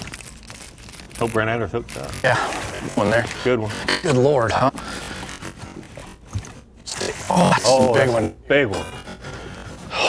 Holy, I got to stay. Get up here, guys.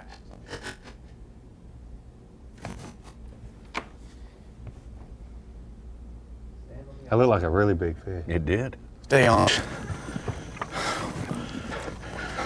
Ooh, that is a good one. Yes. Wow.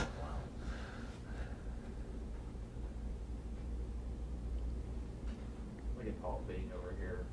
That's the kind that so many anglers have not been able to catch a single one of this week. I mean, it's just guys catch 30 a day. Jason Christie, Yeah, catch a still lot looking of for good one like fish. that. Still hasn't been able to catch one. That's so weird.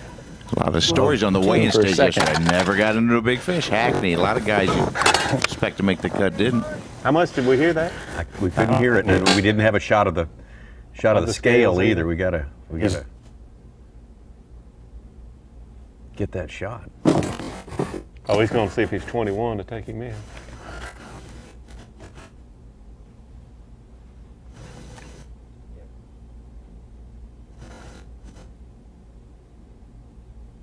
It's not like, it's just Definitely 21.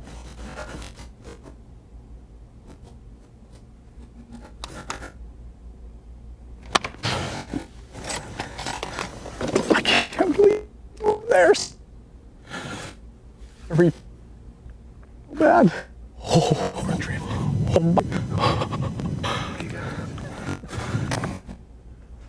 He caught that one on a vibrating jig. That's the first big fish we've seen. There it is. Okay. Open.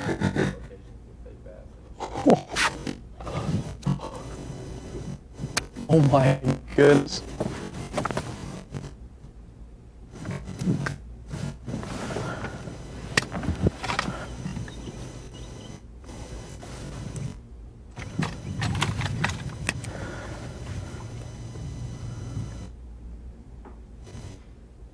I'm not 100% sure what's going on here, but I think maybe the clip opened on that fish.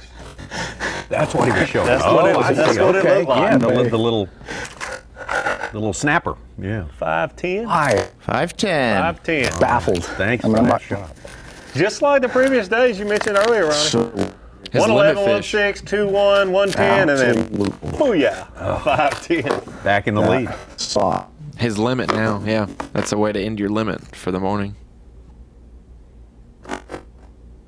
Boy, that frees you up for the rest of the day a little bit, doesn't It it? does. Oh my You gosh. know you have to have at least one like that, hopefully more, but that's just been it's been so elusive for these great anglers.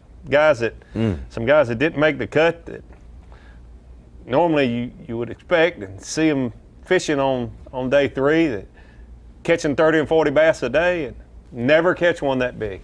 And to get one in the boat, and he's been able to do it all 3 days. Early on this morning, that's certainly got to make you feel good. First stuck with my mind.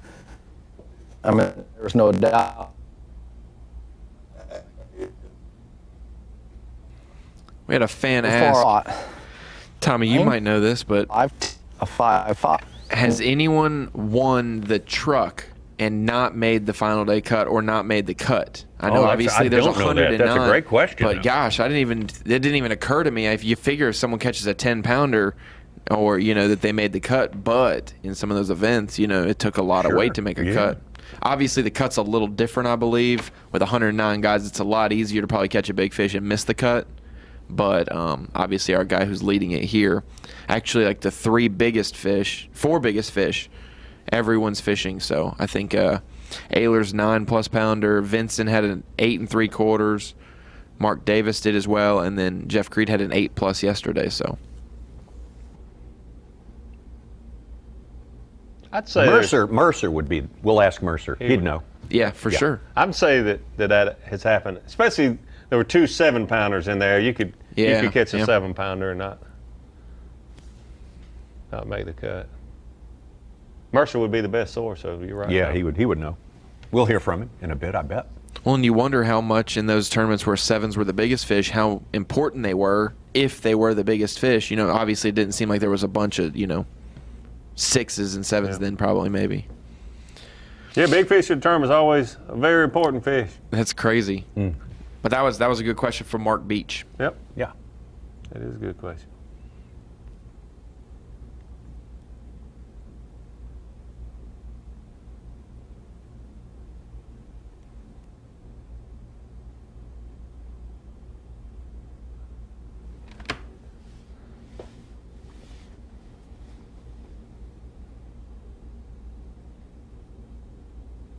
I always notice certain little things about fishermen. I try to pay attention to Hank Cherry's got a little small one on there.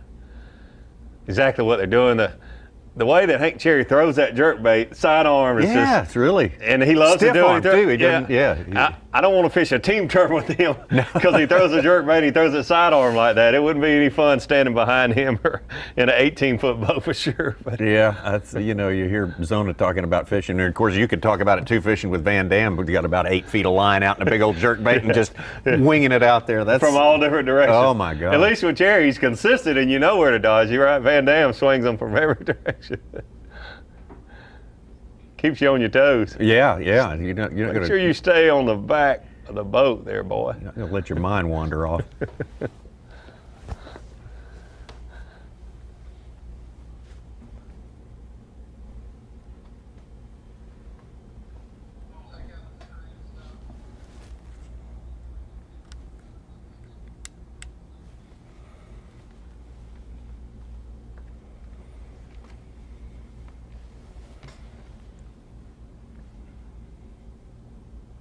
Another one for Cherry? Yep, hooked up again.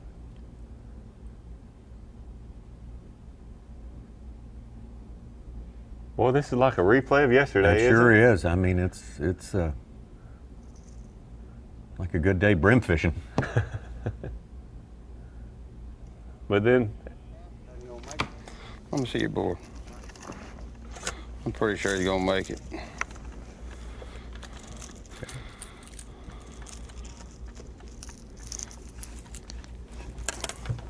But we will see how this goes.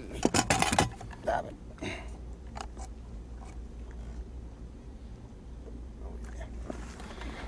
Problem zero. Damn it. Scales and clips too little.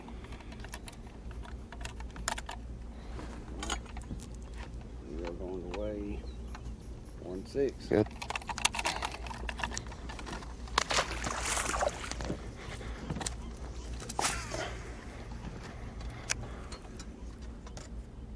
We got Ayler, we got Cherry, still waiting on pictures from Randy Howell. We're going to wait a little longer because we haven't got a picture yet. Luckily, though, Triton on the line affords us an opportunity to talk to Steve Bowman, who magically made a tiny appearance in the studio here yesterday. We'll have to get that explained a little bit. That was a lot of fun, but we need to talk about that. But let's start out, Steve, talking about what Randy Howell's got going on today. Well, I heard somebody say he may be struggling. It's really hard to say struggle on a day like today. Dave, this is a perfect fishing day. I mean, you got overcast, you got wind, you got a grass lake. He didn't catch anything the first hour, which he had been catching those fish fairly early yesterday, the last 2 days, but he just moved and made a little move to a point. He's caught 5 or 6 here pretty rapidly, and 3 of them will keep. He may have 4, but I don't think I saw him put one of them that looked like it might be a keeper in the well. But he's pretty much doing what everybody else is doing. He's either throwing a big swim bait, top water, or a jerk bait, and moving fairly quickly around these areas. And it's mostly point related and grass related. So it looks like in a day like today, they could bite all day. So it's hard to say at this juncture of the day if anybody would be struggling. But fishing seems to be pretty good when they get around them. Well, Steve, I know we have a lull. Every tournament we go to, we have a lull. It starts about 9:30 in the morning and doesn't wrap up till 1 o'clock or even later. Well, I've not noticed any evidence of that here. Have you? No, I haven't. I mean, it's just typically the lulls that I've seen here are when a guy gets to a place where he's comfortable with what he has in his box, and then he's going and fishing for that big kicker, or he's practicing, and then that creates a lull. It's not that the fish aren't biting. He could probably some of these guys could sit in the same place and just wear them out. But they're it's just standard tournament fishing. These guys get their limit and then go looking, or they milk the heck out of an area. But I'm not seeing a lot. There's so much, Rayburn's so big, you just don't see a guy getting in an area and milking it on a lake like this, because there's 1,000 places just like it around the corner. Yeah, Bowman, we've been talking about guys that are just catching so many fish and maybe not adjusting to try to catch bigger fish, but we obviously don't get to watch everybody, and not at the weigh-ins, don't get to talk to nearly as many people as you do.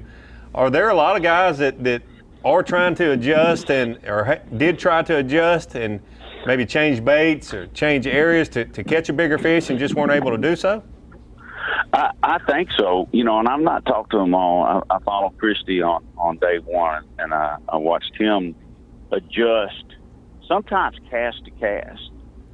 He's throwing, he was throwing a top water, throwing a buzz bait, running, and actually catching a few fish on a buzz bait. Then he'd get in an area and he would run his buzz bait around it, and then he'd throw a frog, and then he'd have a fish miss a frog, and he would lay that frog down and pick up another frog, and I'm assuming it was a different color or a different noise or a different action, and then he might even sit in a place for a long time and really work that over. Basically what I felt like he was doing is trying to get the fish to show themselves, and then try to adjust to a specific fish in a specific grass bed.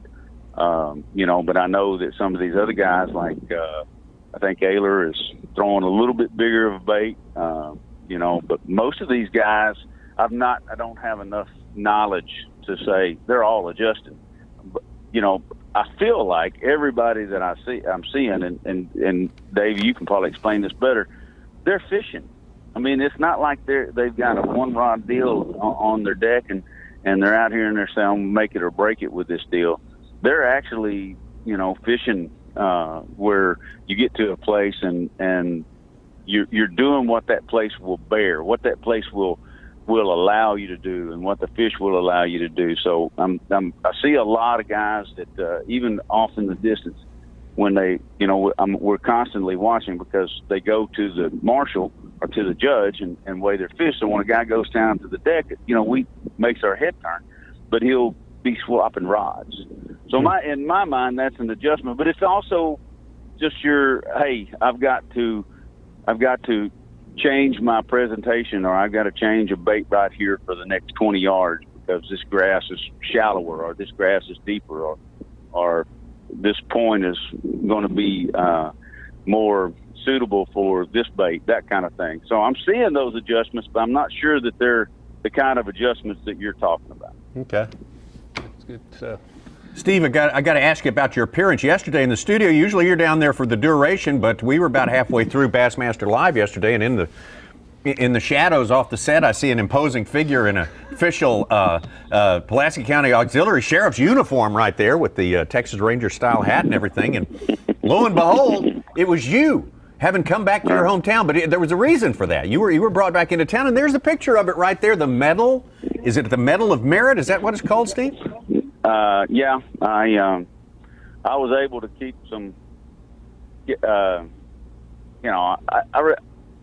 I'm a law enforcement agent when I'm at home and part time, and I love it. Being a Pulaski County Sheriff's deputy is one of the highlights of my life. It's some of the most fun that I do. It's also some of the most heartbreaking work that I do, but I really love getting out and helping people and catching bad guys.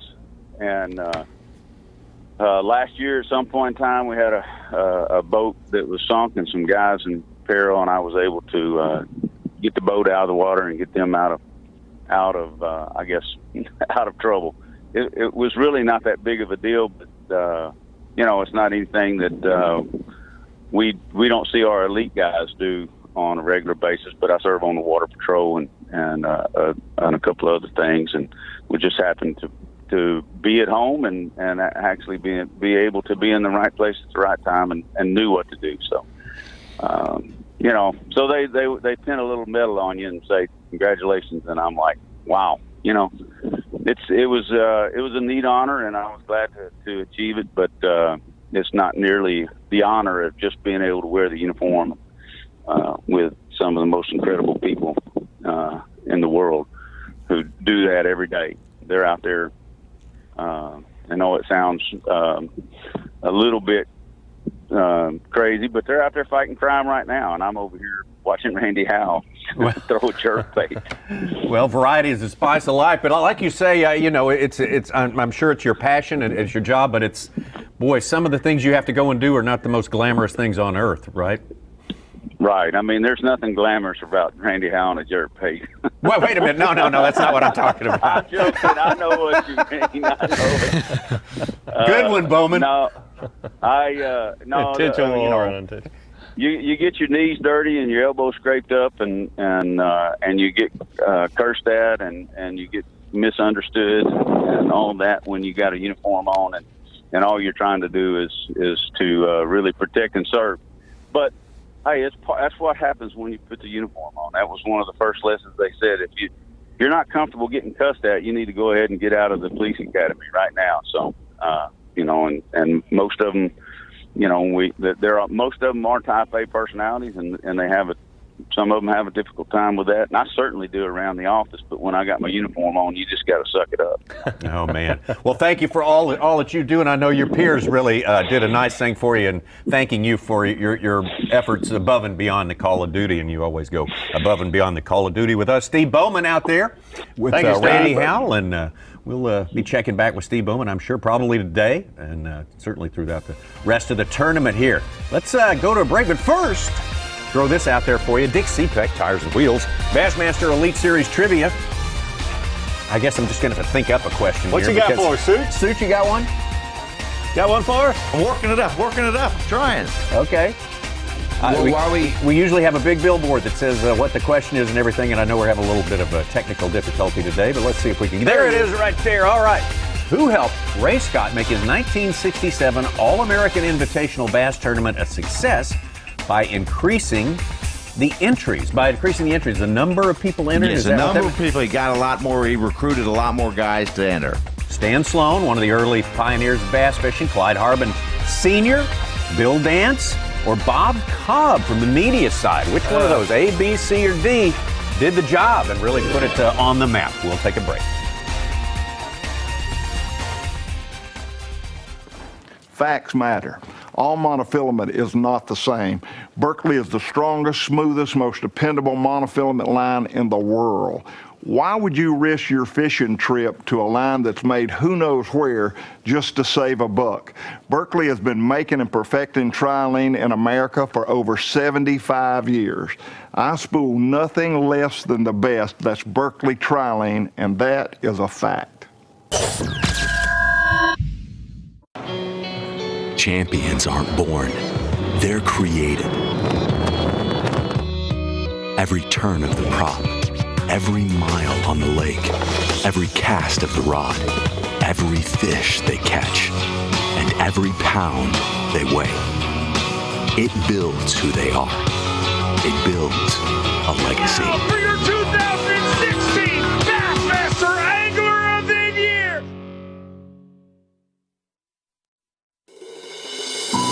Tennessee, how's everybody doing today? We are excited to get this season kicked off. It all starts here.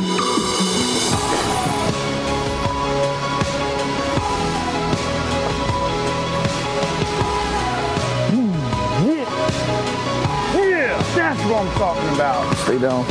Stay down. Open your mouth. Open your mouth. Yes. Yeah! That's for you, Mama. How about that right there now? Woo! Yes. Yes. Yes.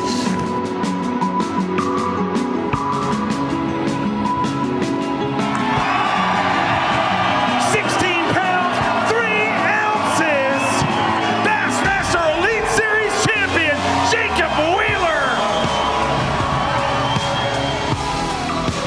Bassmaster Elite second event for 2017 at legendary Lake Okeechobee. So much tradition here and so many amazing eye-popping results. Yeah, buddy's right. Yes. Yes. Give me some hands. Yes. I'll take a closer look at that one. I never flipped a fish that big before, I don't think. Woo!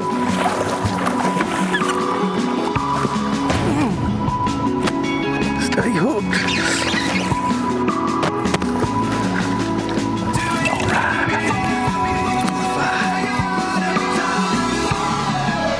Yes.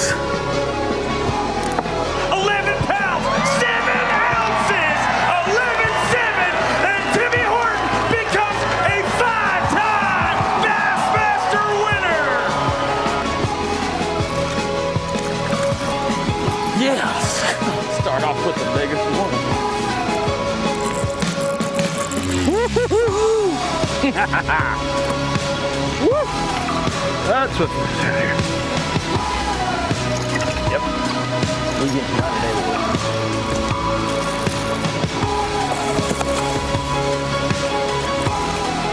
Oh my God, yes. Boom, baby.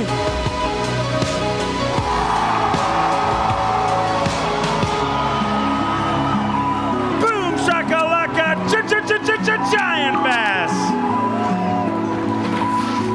Good one, big one.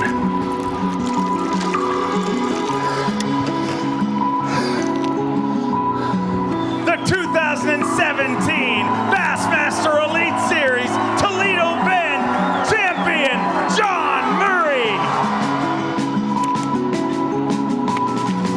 Get it. Oh, get in here. Son. Good one. Oh, he ain't as good as I thought. Little, oh. Get in here. Yeah!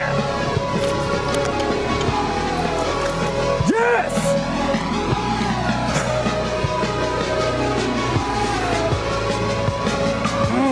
Boom! 12 pounds, 15 ounces! 12 pounds, 15 ounces! And Dustin Cannell is a Bassmaster Elite Series champion! Mississippi, let me hear you! College Dream to the Elite Series and back! Dustin Cannell, a Bassmaster Elite Series champion!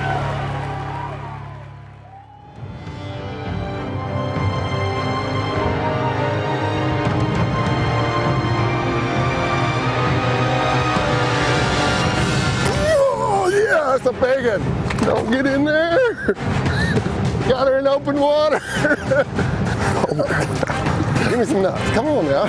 Give it up. Look at that one.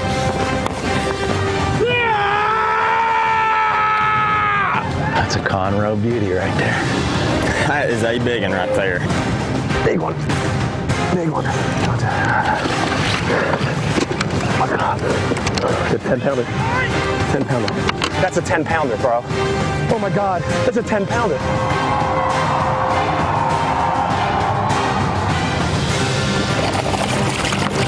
There we go. Yes, sir. Yes. Yes. Yeah. Yes. How about it? How about a big round of applause for Jordan Lee? 27 pounds, 4 ounces. Unbelievable! Your Geico Bassmaster Classic champion, Jordan Lee, 10 years ago, sat in those stands, and today he is a Geico Bassmaster Classic champion.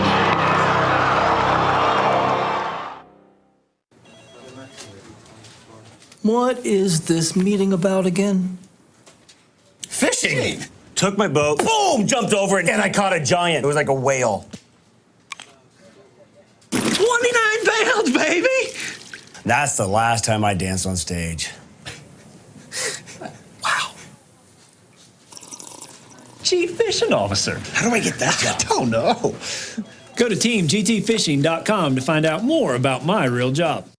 Is there a place where the underwater images are the clearest you've ever seen? We're seeing every fish, we're seeing every detail of structure, and where every bottom contour was visible, where whatever you wanted to see below the surface was real. Do you want to go? Structure Scan 3D is the future of fishing.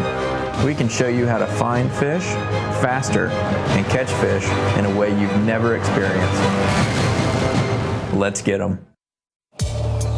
If you love bass fishing, then show your support by joining B.A.S.S today. Since 1968, B.A.S.S has been serving bass fishing enthusiasts with information and tournament coverage that make you a better angler. When you sign up today, you'll join over 500,000 outdoorsmen who love bass fishing. With your membership, you'll receive every issue of Bassmaster magazine, plus $50 in free gear, including a membership tackle bag, B.A.S.S cap, plus more. Log on to Bassmaster.com to join Bass today. You're watching the Toyota Bassmaster Texas Fest, benefiting the Texas Parks and Wildlife Department. Being brought to you live by Toyota. Sam, Rayburn Reservoir, second time in 11 years the Bassmaster Elite Series anglers have come here, but it's a big part of Bassmaster history.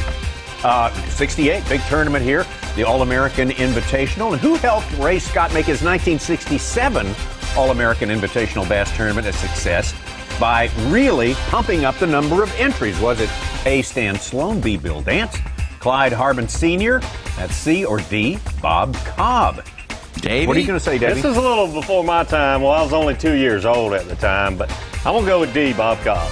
D, Bob Cobb. That's a good guess. He was certainly very instrumental figure in getting the word out about this new thing called bass fishing tournaments back in the day. Nah, I'm saying C, especially since it just came up there. That's cheating there. I'm going to say C, Clyde Harbin Sr. It's always sort of been my guess. Harbin was ahead of the Memphis Bassmen.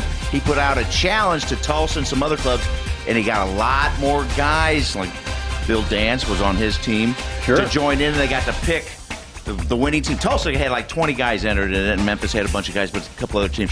So they were 35, and Ray Scott was kind of slipping 35 guys, and they jumped it up to 106 entries, and it got the whole thing rolling. Holy cow, half a century ago. Created our sport. Created our sport. Bob Cobb kind of helped, though, because he was the Tulsa Tribune editor and kind of ran that out and got a lot of the guys interested in that Tulsa, Oklahoma area. And was he a real outdoor editor? Was he back in those days? You were probably a sports editor I think who had a weekend job covering the outdoors. Yeah. I think Clyde got most of the credit, but Bob did a little better job. Well, he did it. I'm totally kidding. Well, then he came on, and Bob was great. So you're right. He just want to be right. Absolutely. While we were on the phone with Steve Bowman right before commercial break, we saw Bryn Taylor catch that 5-pound, 10-ounce fish on a bladed jig. Meanwhile, across the lake, Brandon Polinick lost a 7+ pounder at the boat. Ooh. And photographer Sato was there to watch it all happen, showed his reaction, and just that Polinick was so upset. And Polinick thought that was possibly a truck. We've heard a lot of guys say that this week. I saw him jump, and I thought I had a Toyota Tundra, but it may not have been a 9-pounder, but it was certainly a big bass. Even if it was a 7, just think about it, that's a 12-pound swing. Oh, yes. Taylor landing a 5 and Polinick losing a 7. Yeah. It's like a pick 6. It's the really bottom more line, than that's 6. 12. It's 12. For kind of sure. deal. That is huge. It's like you drove all the way down inside the 10-yard line through a pick, and they took it all the way to the house the other way. You're like, why do we just waste all our time?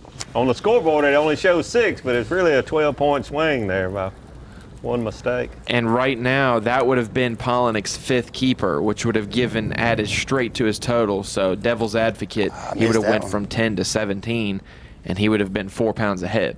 Wow.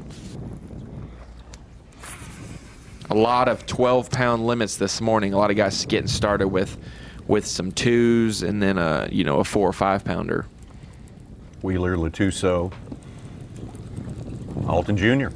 Alton Jones Jr. Our leader as well. We've talked about the wind a lot this year. The first event at Okeechobee. Oh, yeah. How it changes the water, how it creates current and moves clean water, dirty water, that sort of thing. Bryn Taylor is throwing this vibrating jig a lot more this morning. He's hooked up now. I think he lost him. Yeah. But he mentioned the water was stained in his area this morning, so I think he's doing a great job adjusting. He's been 90% of the time when we've watched him, over 90%, he's been throwing that Lucky Craft jerkbait. But this morning he's throwing this vibrating jig a lot more, caught his 5-pounder on it. The wind, when the wind stopped overnight, evidently it moved some stained water into this area that he's been catching most of his fish on that jerkbait. Good adjustment, and he may end up doing just as well on this bait. The one where I've had them nip jerkbait, I throw back in there, there's a group of them. I mean, we're right where a group could be, too. Davey, how much does that factor into an angler's plan? Seeing how the wind's changing or knowing that it's going to blow into this area? All these guys, I think, account for that when they're rigging rods. That's why you see us rigging tackle. You rig 25 rods. Well, if plan A works, you only need 3 or 4, 1 or 2, hopefully. But you've always, well, if the water's dirty, if this, it's all these ifs, ands, and buts. That's why they spend so many hours in the afternoon rigging, tying. Tommy, you and Zona have come with me and Kevin and Scott and people room together and just see us working on tackle. Sitting in that boat for hours on end. Yeah. You know. Well, because one thing, this is obviously mid to late May in South Texas, so we're not worried about a cold front. But I remember a couple years ago, I think it was my first year working, we did first look on Championship Sunday with the guys coming in, and you told me that on day 2 or day 3, however long you fished at Table Rock, that that storm had blown through and the wind blew all night towards one shoreline, and that it blew like 6 degrees colder water. Like the water when you got to your spot on this side of the lake was so much colder than the other. So I would assume that with warmer water it does it as well, or even with colored water. You know. All those things, you're exactly right. Speaking of coming, you and Z coming to houses at tournaments in years past. Oh, yeah. Tommy Sanders cooks a mean steak now. You were nice enough one evening when we had to tie on extra tackle. I'm like you. I like to cook. Wow, man. that was a good steak. I still remember that. To perfection. Oh, man. Little Pittsburghish, kind of seared on the outside, right in the middle. We had some. What I requested, and you did it perfect. Had some duck breasts too. One of those Sure events. did. I think it was Kentucky Lake. We had some duck breasts that were pretty good. There's some good cooks out there between you and Van Dam. Well, you certainly did a great job. Good eaters for sure. People ask me if I miss it. That's part of what I miss. Oh gosh, yeah. We got to eat pretty good some days. Getting invited out to Scroggins' place for all those big feeds and all that stuff like that's just a bonus. We might lose you, Davey, if they start paying every single place at every event. You might just go out there just for the fun and the friends and just make a couple pocket change. Well, I said that $3,500 makes the ride easier, but you don't make a living with that $3,500. Yeah, no, you just. Let's not get crazy about that. Yeah. Listen. Good stuff, though. It's become family out there, and I want to take just. I'll be a keeper for Hank Cherry. Let's watch this. We got pretty good coverage with him, I think. Here. We even got some audio.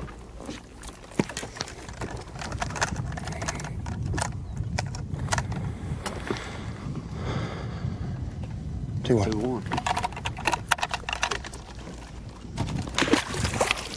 2-pounder. It's just weird. I can't get used to that.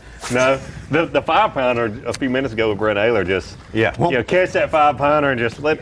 It's like, what did he just do? Well, the world has gone crazy. It's weird to see him put a 5-pounder on a ruler. Normally you're like, that's all day. You don't even have to measure it, but they're measuring it for a different reason. Catch his 7-pounder and let it go right quick.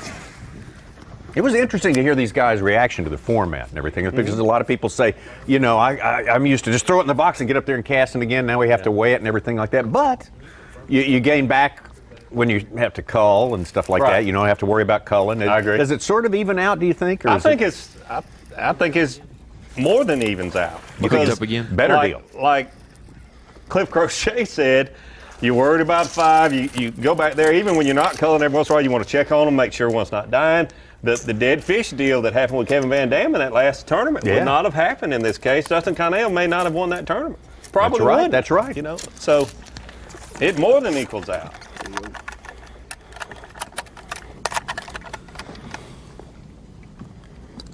Two eight.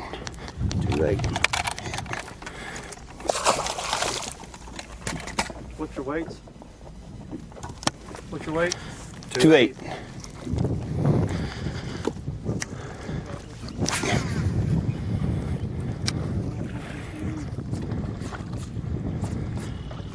This looks like the same spot yesterday when he said about that waypoint. Like, it looks like it's like right up there. I'm not sure if it's here or where if we can look back earlier, we didn't have very good service of him, and I think maybe Bryn Taylor caught a bit. He caught 2 fish. That's about the total of 9, 14 right there. We got some people helping us out up here in the front.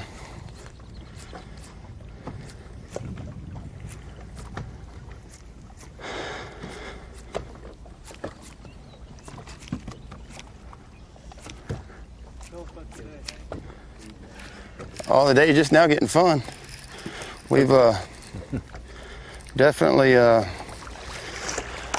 made some Sam Rayburn jerkbait fanatics. Seen quite a few of them at the first couple stops throwing jerkbait, but they're just now starting to bite.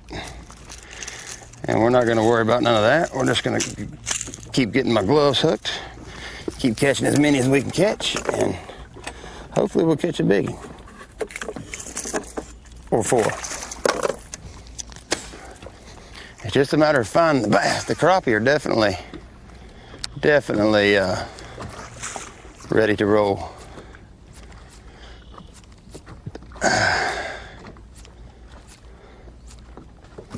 I think he just answered. He answered your question right there. He sure did. Just got to get that big one. Get one and then worry about another one.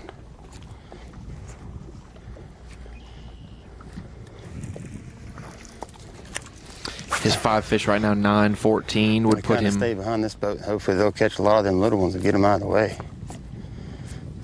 Oh, mossy jaws. It would put him in 6th place unofficially right now. Right up here about 100 yards is where there was some big one. That's where I lost that big one. And just lost that one too. That's where I lost that big one on camera yesterday. This is also the area where that friggin' giant was. Maybe we can get him to bite. That'd be something.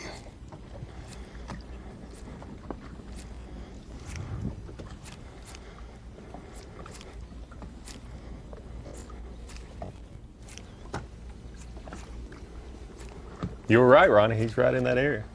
Oh, one thing, I wouldn't want to go head-to-head with Hank Cherry on his spot with a jerkbait. I'm pretty sure most people would lose that battle. The day's going according to plan quite yet.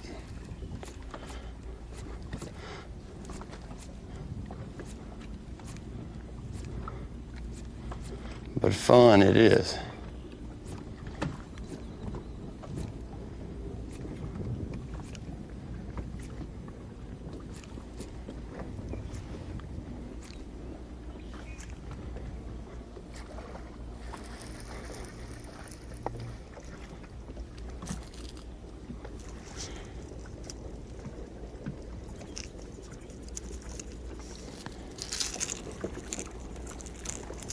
I was talking about the panfish earlier. The crappie, the bluegill, that's the reason these guys are fishing shallower than we expected. All of the fish in the lake are shallower. All the forage, yeah. Talking to Jacob Wheeler, I knew the lake was high, but he said right after cutoff, the off limits about a month prior to the first day, the lake dropped about 1 foot. But in the last 2 weeks to 10 days, right before the first day of practice, it came back up about 1 foot, which just kept these fish in there shallow. When the water temperature started getting up, the lake is, and that's a big lake. A lot of water came in here for this place to come up, and that's why everyone we've watched so far is fishing shallower than I thought we would see the leaders fishing coming in this tournament. Dang it. Hence my pick for Keith Combs. And it worked out as well as I thought it would. Because if those fish are on that outside, the Todd Faircloth, Keith Combs, the guys that really know those places, doing a lot of school up slapping at the as moment. well.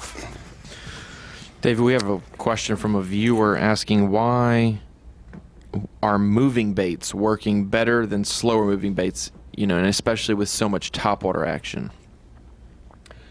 I think the big key to the guys doing so well on moving baits here is that there's so much vegetation, the guys are just able to cover more water. These fish are scattered, they're not schooled up on these spots like they would be maybe in another few weeks. And a big key here in practice and the tournament is guys that have been able to cover the most water are the guys that are catching more fish, quality fish. Just a numbers game. Mm-hmm.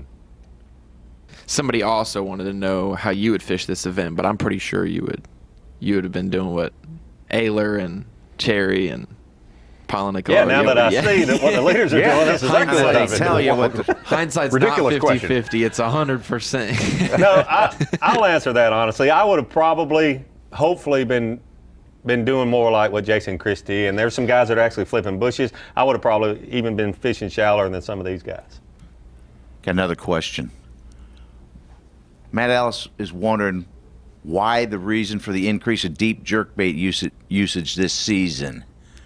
or is it just we're seeing it more because we're getting it on live? Or is it lake pattern related? You know, the one tournament that sticks out to me that was shocking that jerkbaits were used so effectively was Ross Barnett. Ross Barnett, yeah. Kevin Van Dam. And very few people were doing that there. It's a bait that it's almost like a jig. It's a bait that I'm gonna say most guys have in their box or tied onto one of their rods when they go practice at any of these tournaments. And we'll see it all the way until the AOY championship, the end of the year. We'll be seeing some jerkbaits there also. It's become a mainstay in everyone's boat. The jerkbaits have. A funny story from Ross Barnett. Kelly J, obviously one of our stars from live yesterday, he saw a video of, the Van Dams and their jerkbait pattern, and he was like, and imagine that, I would throw a frog at Ross Barnett when jerkbait's up my alley and I didn't even throw it. And he's like, these guys got second and third on it. And he's like, what the heck? But he picked it back up here, it looks like. Interesting to hear what Hank Cherry just said a few minutes ago. Said we've made some jerkbait converts here at Sam Rayburn. Some folks who watched live yesterday, I'm sure. Yeah. If you got a tackle store, you probably sold a few more jerkbaits. Hey, that's all part of it. Yeah. I'm sure he's wished that they weren't throwing jerkbaits right there, but his sponsor that makes jerkbaits, Livingston, is probably loving it. It's all part of the big picture. It's why those sponsors are able to pay these guys to go out and promote their products, because they want them seen on Bass Live. Well, you see Alton Jones moving up there, junior. I'm telling you right now, he catches a stringer anywhere near, a creel, anywhere near like he had yesterday. We might see another rookie win an event. Yeah, 27 pounds yesterday. So yeah, the big bag of the day. Here's what can happen to these guys in the tournament. He started this event 45 spots behind his dad. His dad finished 86. He's 11th now with points, and he could move up. His dad fell from 37th right on the classic cut to 52nd. He has climbed from 82nd to 54th, and he can get some more points. He's 3 points behind his dad. Any more of that, and he'll have to start paying his own insurance. Yeah.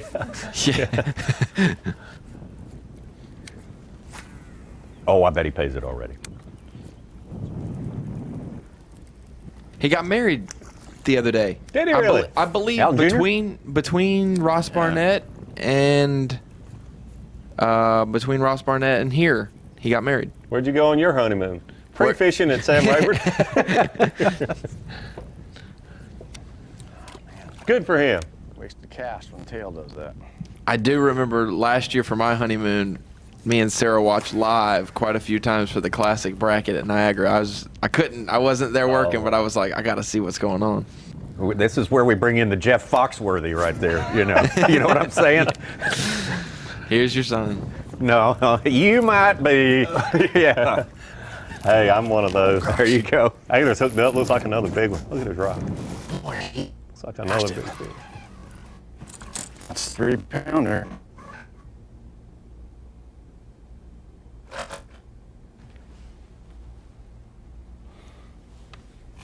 I thought I heard 3 pounder, but boy, it looks big. Yeah, it's bigger than 3. Yeah, I'd say. Oh, yeah. Did. Fishing Sunday. Got one bite on Sunday. 3 pounds, 6 ounces. 3-6. 3-6. Hey, that still just doesn't look right. Oh, no. Hold it up for the camera real quick and let it go. That's great.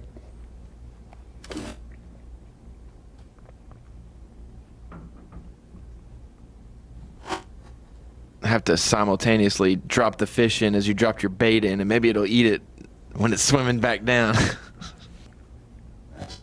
No, we wouldn't do that. No.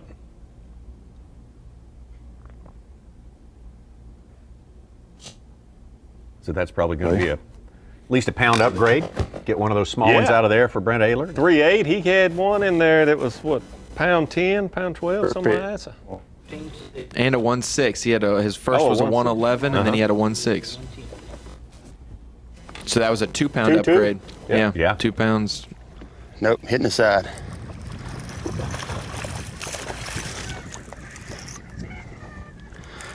Side of the head.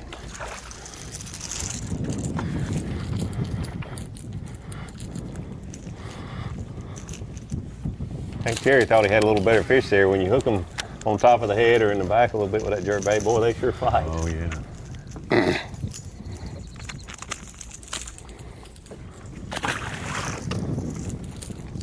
I'd say he's up to 30 plus fish now.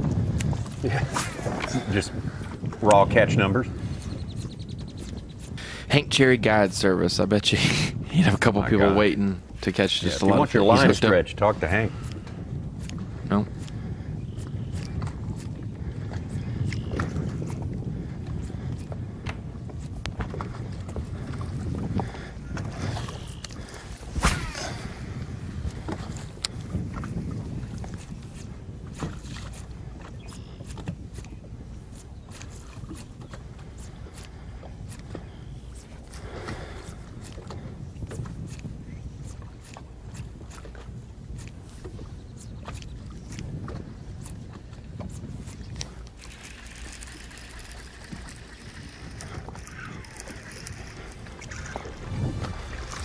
Hank Cherry catches another one. We're going to have to miss about 4 fish catches from Hank Cherry because we got to take a 2.5 minute break here. Wow. But that's okay. We'll be rolling. We'll be rolling tape. At the top of the leaderboard, just the way it started this morning. Bryn Taylor on top, and behind him, Brandon Polinick. Taylor's margin certainly increased based on what we've just seen. Of course, that was from day one, the 9-1 or 9-2 now. I've heard both. 9-1. 9-1, sorry. That's my bad. The Texas Fest Quest would be a comparison between first and second place. Taylor and Polinick. 2 wins for Brandon Polinick. Had one up at Bull Shoals. Had another one at St. Lawrence River, Lake Ontario. Called a shot, said I had to win this one to get to the Classic, and he won it. Their second place is very tight, so good, strong comparison to strong anglers. We'll be right back.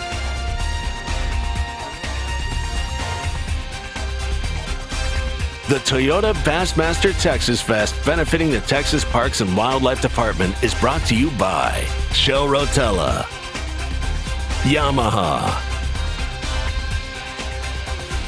Triton Boats, Toyota, Power Pole, and by Skeeter Boats.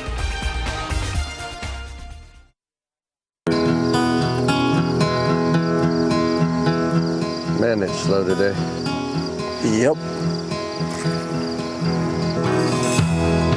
Mom, I caught a fish. Good job, sweetie. Hey, what kind of lure is that? It's a Livingston. They have electronic bait fish sounds that activate as soon as they hit the water. Easiest way to catch a fish. Hey, thanks.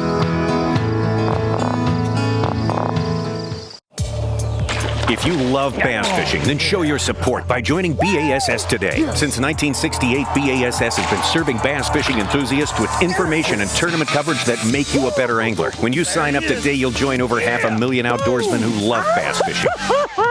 With your membership, you'll receive every issue of Bassmaster magazine, plus $50 in free gear, including a membership tackle bag, BASS cap, plus more.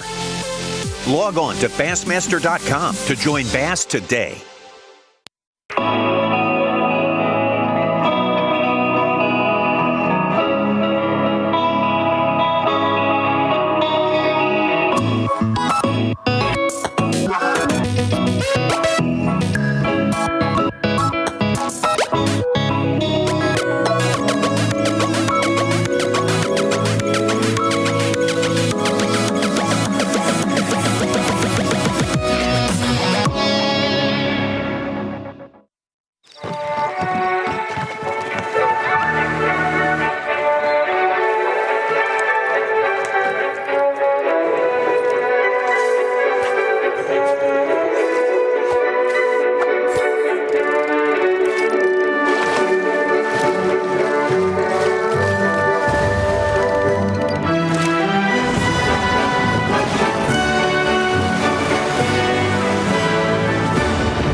Whether you're trying to figure out how to replace your rotors, change your oil, or install a new air filter, we know you've got a lot to think about. That's why we made our Speed Perks rewards so easy. Spend $100, get $20 off your next purchase. No cards, no points, no nonsense, no thinking. Save that for the important stuff, like figuring out your anniversary. Advance Auto Parts. Let's get you back on the road. You're watching the Toyota Bassmaster Texas Fest, benefiting the Texas Parks and Wildlife Department. Being brought to you live by Toyota.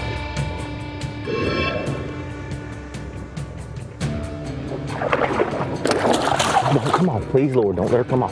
Please don't let her come on. Please don't let her come on. I just won me $100 grand. Get you some of that! Get you some of that! Look at there. Biggest fish I've caught all week. Man, I've been whacking on them. Whacking on them. You know I just won the tournament, but I ain't through. I ain't through. Almost like I'm poaching or something. Doing something I'm not supposed to. Are we supposed to be on fish right here? I just need me one more. One more. I hate to take a dink up there. I need me a sure enough big one. One of them Rayburn monsters. Oh, that's what we are looking for. All our guys looking for that, one of those Rayburn monsters today, and that was the second winner ever on the Bassmaster Elite Series. Greg Hackney, Sam Rayburn Reservoir back in 2006. Our Yamaha Taste the Bait time. Of course, Davey, we got to look at our leader. Gotta look at our leader. His lead now, Bryn Taylor. Leader for total weight, also leader for big fish. And yesterday, we saw him catch all of his big fish on a jerkbait. He's throwing a Lucky Craft slender pointer, 112 and 127 model. Neat story here. John Murray, friends with Bryn Taylor, told him about Toledo Bend. Hey, you need to bring out that bigger jerkbait, getting us bigger bites. Bryn Taylor said he dug one out of his box for this event, and it's been the key to him catching all these quality fish. He totally gave a lot of the credit to John Murray helping him out. This jerkbait we've talked about a lot, seeing so many guys throw a jerkbait, but Bryn Taylor is throwing this bait that is probably 2 inches larger than any of the other guys that we've been seeing throwing the jerkbaits. It's been a real key. The other bait, he told me that he's catching a few of his fish, and we've seen him catch all of his better fish. I think it's because of the dirty water. He said this morning the water was stained. It's a green pumpkin vibrating jig. He's got a green pumpkin Yamamoto Zako trailer on it. He's dyeing the tails little chartreuse, mimicking the bluegill, the panfish that are in this area. And there's a 5-pounder, the biggest fish he's caught today, a 510, I think it is. He caught on a vibrating jig. Those are the two baits that Bryn Taylor has caught all of the fish he's weighed in on. Let's take a look at this spot. You've laid it out very well for us. It's really great to be able to see it with our mapping that we have now. Yep, it's really good. And another thing Bryn Taylor told me is the Lake Master mapping have really helped him find the areas where he's caught his fish. He's catching these fish up on these flats. You see the contour lines are spread out there. I think that has a lot to do with maybe the panfish, the crappie, the bluegill, that sort of thing, are spawning in these grass areas on these flats. But a real big key to these flat areas, there's deeper water close by. We've seen the ditches, we've seen the creek channels, that sort of thing, that lead into these flat areas. Real easy access for the panfish and also for the bass coming in from the main lake to spawn, and then they move back out. And he's kind of catching these fish, targeting the junctions of these areas.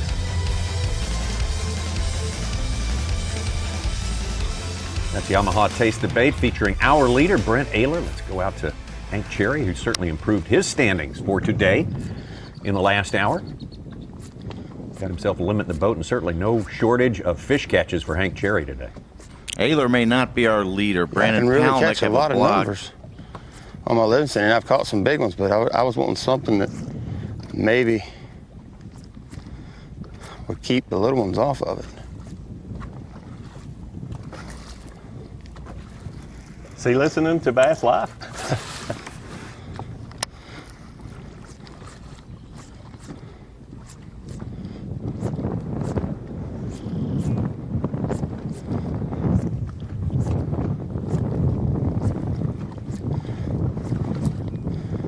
If I could get a redfin to dive down, I would weight one of them suckers and throw it. I'd like to have one about 10 inches long.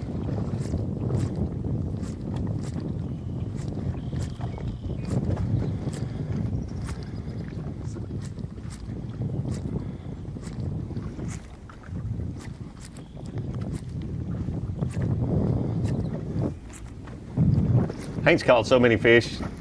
Yesterday and today we've been watching him, and there's times when he 3-4 casts in a row catches fish, but he's just having a hard time catching those bigger fish. Just like we talked about, hard bait. Key to Bryn Taylor's success is using that bigger bait. Hank Cherry's got it on his mind, but he just hasn't really thrown that bait enough and have that one big bite to give him a confidence in throwing a bigger bait. We got to confirm that he's not listening to you on Bass Live. You know, No, he's not. Taking his orders from you, Davey Height. I was just passing on info from guys that are catching them. You're stating the obvious, right? Yeah, the obvious. When the leader tells you what he's doing, man, it makes me smart. Yeah, that's right. Exactly. Well, we got a report from photographer Sago, who's on Brandon Palaniuk. It says his fifth fish and his cull are not updated on Bass Track, so he's got around 17 pounds. So instead of a 4.5 pound deficit on Taylor, he's about 2 ahead, maybe 2.5 ahead. We saw that yesterday.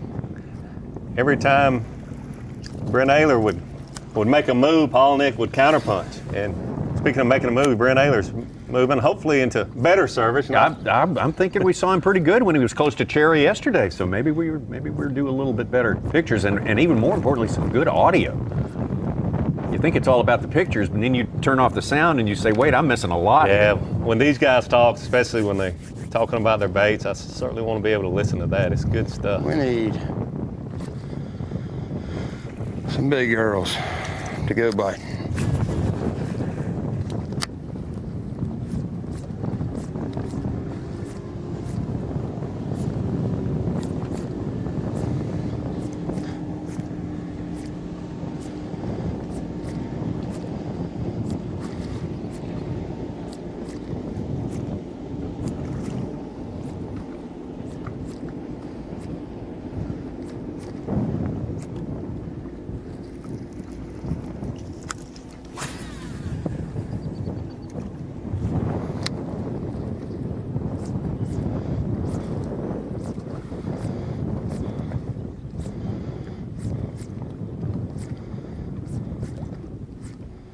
That wind's picking up a little bit this morning.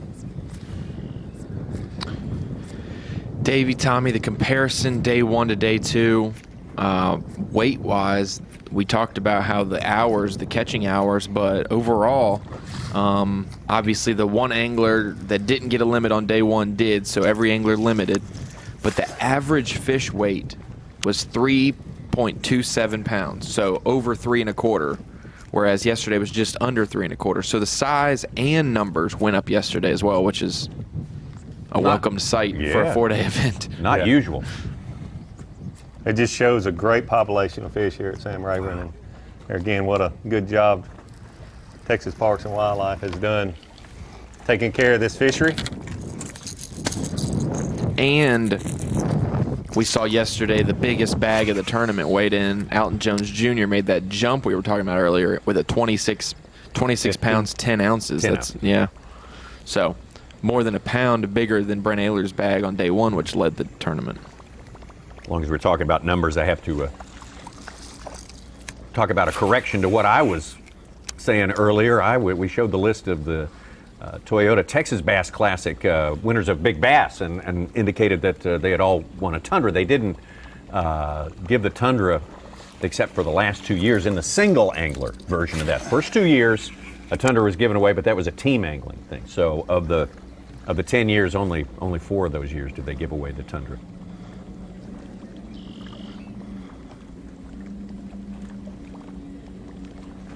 Thanks to Dave Mercer for that correction.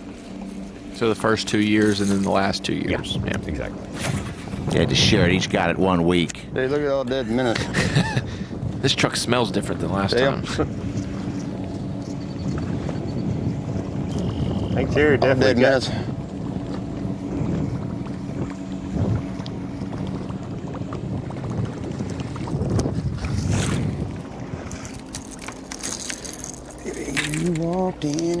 Talk about hashtag Bass Live. We want your questions. We got the man here that can answer your questions. That's for sure. Take advantage of that. Also, send us your pictures. Here's some people watching live. T. Brinks is watching live. You can T. Brinks got it up on the big screen. Yeah, but it looks big in that picture anyway. He asked us yesterday how he could get it on his big screen TV, and we hooked him up, and he got it working this morning. Looks like. Good job. You do that too? You hook people up with you talk. Ronnie you do, went you to do his like house. He technical drove to his support on the house, phone. Hello, this is Ronnie. CZ Morgan on board with us today. That's what's amazing to me. I hear all the time guys that are out, even fishing local tournaments, and they're watching Bass Live on their phones, many different ways, and it's just addicting. Shoot, Skeet Reese watched it at the Classic on his electronics, actually. So if you had two big units, he watched the weigh-in while he was, like, waiting back in line. I remember at Conroe he was saying that he had it, like, pulled up because you can, I guess, Wi-Fi sync or Bluetooth your phone to your graph, and he was able to watch the weigh-in before he went and weighed in. A lot of our anglers who we talk about, the guys who go home after a couple of days, they say they use it as a radio station. They listen to it like a radio program, which is why the audio is important to us. That's to incredible. hear it out there. And, keep it on in the truck because you shouldn't. We recommend against watching it while you're driving in the truck, but listening, that's cool.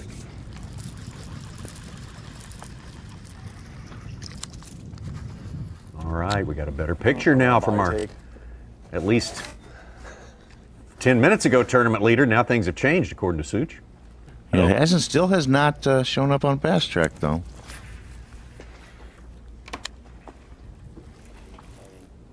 Hope Sago's not steering us wrong, which So I did doubt. Paul take the lead, or he just... Supposedly, there's a report that Sago's on him, and he culled with a 5.3 and was up to near 17 pounds. Okay.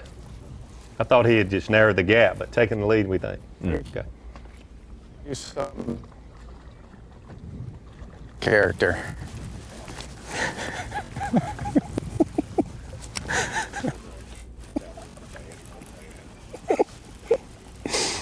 I go, Eric, wide. No, I said. Oh, you're all frozen up. What?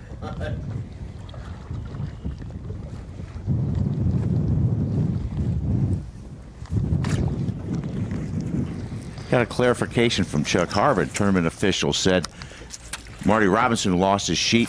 The paper floats, and it's waterproof, so you can write it. But if somebody write on it again after it got wet, but if somebody did happen to lose their scorecard, they could go back through the electronic version and recreate it and sign it and the electronic version being the scale? The Bass Track, what that we saw a phone earlier of how they entered in. They can go back and look at all that, or they could get an official probably at the weigh-in area to help them go look at every fish that they entered. Okay. Yeah, because every fish is entered. They obviously don't all show up on Bass Track depending on service. Like we've seen Hank Cherry's limit. We saw his marshal put him in there, his judge put him in there, but they haven't queued on the server. So once they get to takeoff, once he checks in later in the day or moves spots, I bet you his will ping in. But yes. Okay, I got to throw this out there because they. Oh, there's a good one. It's a 3-pack. So that'll definitely help. Just got a bun in his throat. In his throat deal. I know that. They are, but. You found one at one.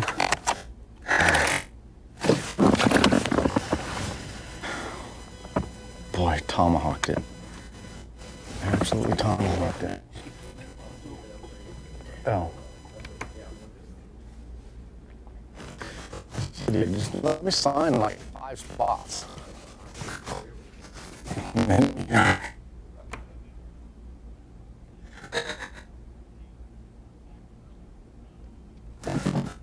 As you look at the screen on the left, you see where Bryn Taylor moved to when he made that last move. A little bit farther back, and we've seen Bryn Taylor quite a bit yesterday and today fishing farther back in these places than the other anglers that are catching lots of fish. Something that I certainly didn't predict coming into this event, that the guys that were fishing farther back in these coves would be leading the tournament in the top. Him leading, having big fish and the most weight.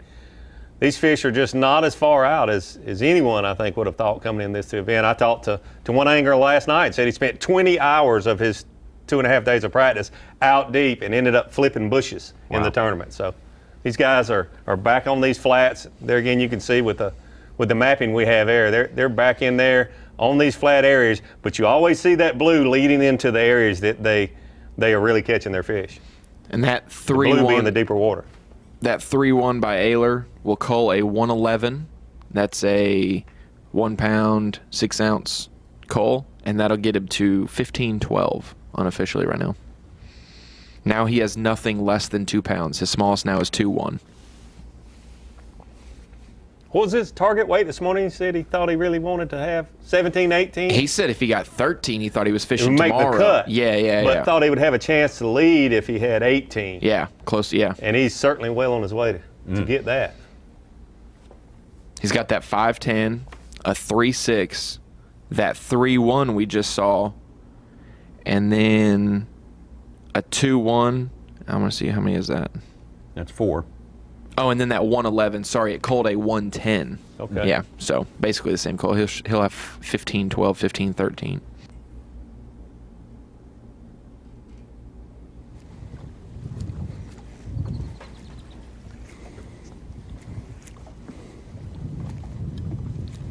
That was weird. It got bright for about 40 minutes and they really, really bit. Got behind the clouds again and they don't really, really want to bite.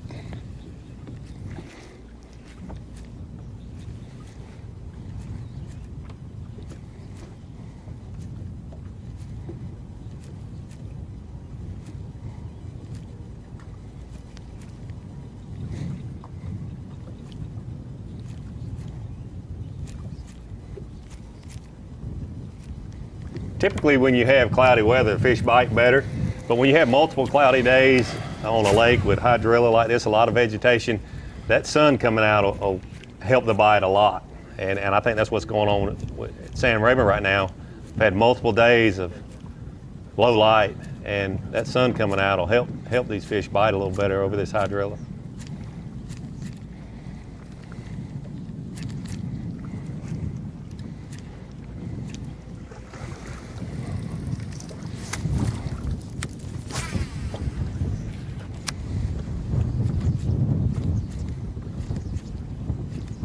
All right, here's our predictions for winners in this tournament here. Let's see who's looking the best here. Oh, me and Such both went with Todd Faircloth there. So he's been sort of down in the 30s right now. Mark Zona with Keith Combs. And an 88 pounds. Keith Combs also. I really thought these fish would be farther along and be more offshore fish caught, and we haven't seen any of that. Ronnie took Edwin Evers, but are we on track for the weights? Let's see how the weights are panning out. 47.11 for 2 days, so let's just say they doubled that. Then that would be roughly 95 pounds. 95.6. Hey. And Ronnie. If they double that. If they doubled the weight, obviously. But I was obviously thinking about a 3-day tournament, not a 4-day tournament. Here's Ayler hooked up. Oh my goodness. Wow. That's got to be a good one the way his rod's looking there. He's foul hook. Got a lot of grass on there, but it's, oh my God! Go along with it. Oh, good grief! Looky here. A lot of fish too. Wow. You know what's the first thing I noticed? That bait is so far down in that fish. And all the fish he's been catching on his vibrating jig today have been that way. It's something certainly you need to pay attention to. Oh my gosh. That's going to call a 111, Ronnie? 111. That'd be a 4-pound addition to the old creel right there. Yeah. Goodness. Oh, yes. Like you said, blow to blow, Brandon Palnick at Overstreet just sent in, he's near 20 pounds today. Wow. What did that fish? Did anybody hear that? I think we'll probably end up getting a scorecard check just like the last 5-pounder. Right there. That was 4 pounds 15, 5-pounder.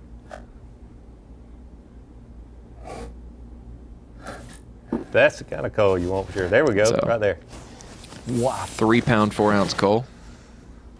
That puts him at 18 something, like he said he thought he would close to have a chance 19. to It'll win. be it'll be 19-1. 19-1.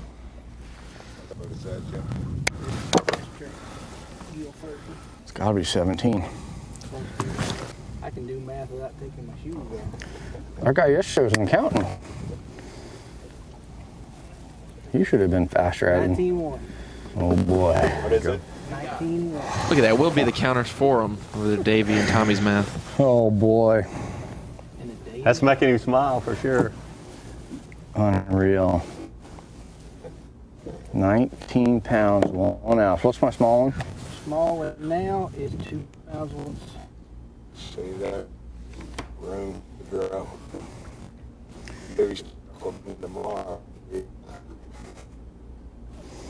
Also, you're good. Always. Yeah, I stay here for. You want to take your. Oh yeah. Have a logo. No business. That's right. My hands are shaking. This thing's not cooperating. Take a clip again. Yeah, it was tweaked, so I'm not gonna mess around. Did you see? Could you see the other one when I caught pot? No, you mean that one you just caught? The 5 pounder over there. Could you see it in the camera? Oh yes. The clip? Yes, the clip. Yeah.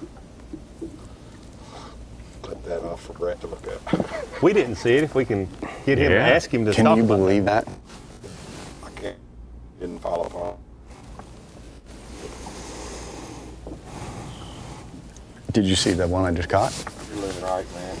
I know what you're doing.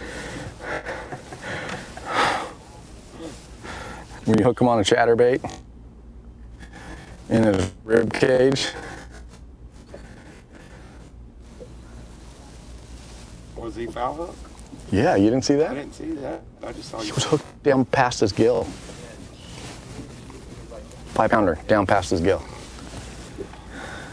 I thought he had said he was that was foul the thing is hooked. it bit. Well, I think it bit. Spawn did something, but it went.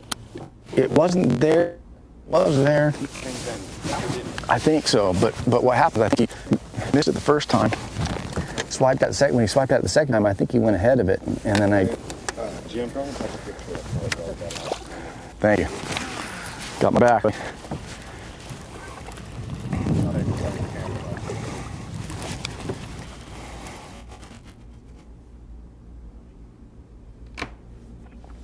Lord, man. what we were able to find out there. I thought the fish had it down in his mouth because we couldn't see it. Yeah. Couldn't see it. He had it foul hook on a chatterbait, a single hook bait, foul hook. You know your day's going right. You know your tournament's going right when that happens. Yeah, there he is looking and pulling it out of there, right below his gills there. Boy, this is definitely a numbers game. You can talk about these numbers right here, Ronnie. Almost 1,800 pounds of fish caught yesterday and weighed in, or so. You know, these guys, 1,800 pounds of fish, almost as much on day one. So these guys, it's a great day of fishing when everyone can catch 5 fish limit. Average weight going up day 1 to 2. We don't see that very often. Yeah, weight going up on day 2 just shows how good of a fishery Sam Rayburn is. 51 guys fishing today. Maybe they'll be able to do even better today. All right, we're going to take ourselves a quick break. Looks like things are going full strength here at Rayburn, and we'll be right back. Facts matter. All monofilament is not the same. Berkley is the strongest, smoothest, most dependable monofilament line in the world. Why would you risk your fishing trip to a line that's made who knows where just to save a buck? Berkley has been making and perfecting trilene in America for over 75 years. I spool nothing less than the best. That's Berkley trilene, and that is a fact. Champions aren't born, they're created. Every turn of the prop, every mile on the lake, every cast of the rod, every fish they catch, and every pound they weigh. It builds who they are. It builds a legacy. For your 2016 Bassmaster Angler of the Year! Hey, thanks, Dave. Out of office? Oh, man. Hi, this is Skeet. Skeet, out of office? Dude, don't be mad because I thought of it. What? I gotta go. I got someone on the other line. Go to teamgtfishing.com to check out my real job. We're supposed to be working. I am working. Is there a place where the underwater images are the clearest you've ever seen? We're seeing every fish, we're seeing every detail of structure, and where every bottom contour was visible, where whatever you wanted to see below the surface was real. Do you want to go? Structure Scan 3D is the future of fishing. We can show you how to find fish faster and catch fish in a way you've never experienced. Let's get them. The competition is fierce and the prizes are huge. The only thing missing is you. Fantasy Fishing presented by Toyota. Sign up for free and face fans from across the nation. Grand prize winner receives a Triton Yamaha package, including a Triton 189 TRX. MSRP of $37,293. The classic and each individual elite event winner will receive $2,500 Bass Pro Shops gift cards, with the runner-up receiving a GoPro Hero 4 black camera. Sign up and pick your team today at Bassmasterfantasy.com. You're watching the Toyota Bassmaster Texas Fest, benefiting the Texas Parks and Wildlife Department. Being brought to you live by Toyota. That's right. This is a big one here. The big mid-season event for the Bassmaster Elite Series. Very big for Texas Parks and Wildlife. An outfit that knows their customers. I will definitely say that. They do a great job here in the state of Texas. There's our leaderboard right now. A little bit of dispute about that. Bryn Taylor shows there a pretty substantial lead, 9-pound lead, but we understand Brandon Palaniuk has closer to 20 pounds, so that's 20, definitely going to change the complexion of that right there. So Bryn Taylor, Brandon Palaniuk, maybe a little closer than it seems right there. Our Power Pole replay of the day. What do you reckon it is? Let's take a look right now. Here we go. The catch that we're going to remember the most from the first part of this day. No, actually, we remember it from day number 1. That's our Toyota Big Bass. There's our replay of the day. Tundra bass. Yeah, that could be a Tundra. Picking up a Tundra with one hand. Bryn Taylor. He can do it all, and it is a special day so far for Bryn Taylor, Davey Height. We were talking about, we'll talk about that a little bit later. Take you back to last year's big one that we remember, Chris Zaldane.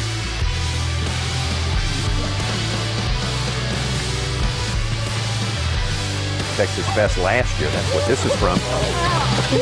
Last 2 years they've given away a Tundra for the single angler competition. It's been the case for the last 8 years here. 7 pounds and 12 ounces. That is the lightest big bass, truck winter bass that they've ever had. Toyota Texas Bass Classic. Certainly not going to be that light this year. Came right out of the chute with a 9-1. Bryn Taylor did. Now back to Bryn Taylor. Yep, back to Hank Cherry. Okay, we're trying to get to Bryn Taylor here, but we got a lot of stuff to go through here. Here's Hank Cherry just moments ago. Easy.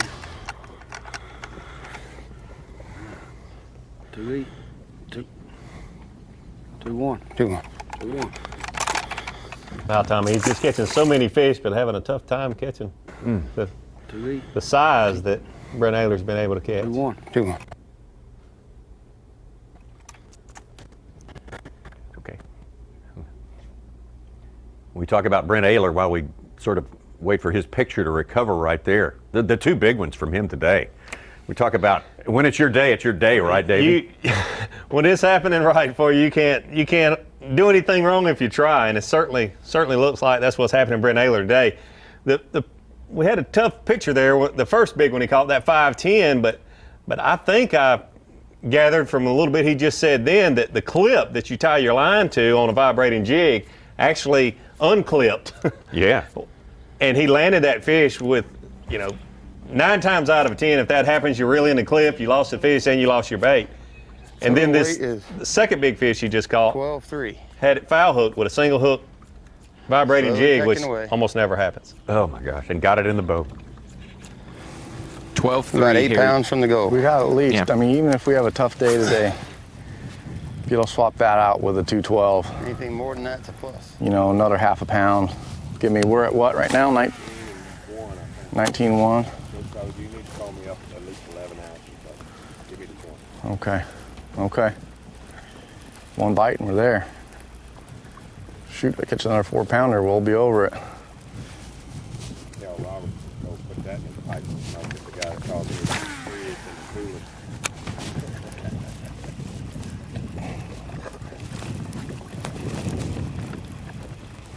If you could hear what Hank said he has 12.3. So 12.3 would put him in 5th place with 54.6 right now unofficially.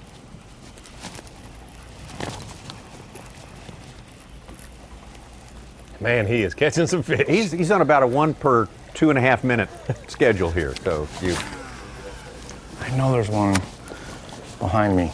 I know there is.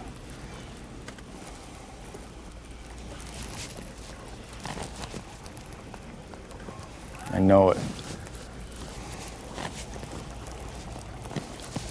I missed him. Made the wrong cast.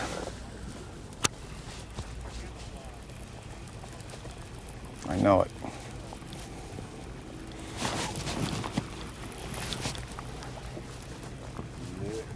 I knew it. 5-pounder. One of the best classics I've ever seen in my life. I knew it. Oh, another one.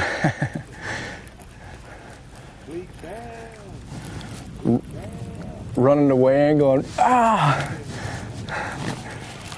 Like seriously, one of the best, 30 minutes in Bassmaster history, probably, man, for a classic. I knew it.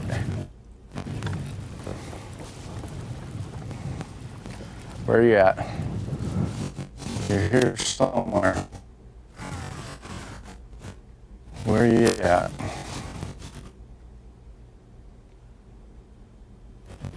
Bryn Taylor talking about 2004 Bassmaster Classic on Lake Wiley. Takahiro Omori. Takahiro Omori. Just a few years before Ronnie Moore was born. He went back to an area that he had some confidence in, but had not caught a good fish there that day, and caught a 5-pounder and a 3-pounder on almost back-to-back casts with literally a minute or so to go in his fishing day, the final day. And we all remember that. I knew it. You say that's the most imitated line in Bassmaster history. Probably so. A lot of guys, I did the piece of what they first remembrance of a classic, and they mentioned that tournament as being watching Tak come back late like that. It was their most memorable viewing experience of a classic. We even had our Carhartt College Bassmaster National Champion quoting that line, doing that line for us on the day he won the championship. Yes. Wow. Yeah. Trevor Lowe in 2015. Yeah. One thing that's cool about Wiley for me is that I was born in Florida for 3 or 4 years, and then we moved to North Carolina, and Wiley was one of the lakes that I fished when I first started fishing, and so that's kind of cool to see a cool Bassmaster moment in history, at a lake where I fell in love with the sport. A spot you probably fished before. Yeah. No? Probably not with great success like him.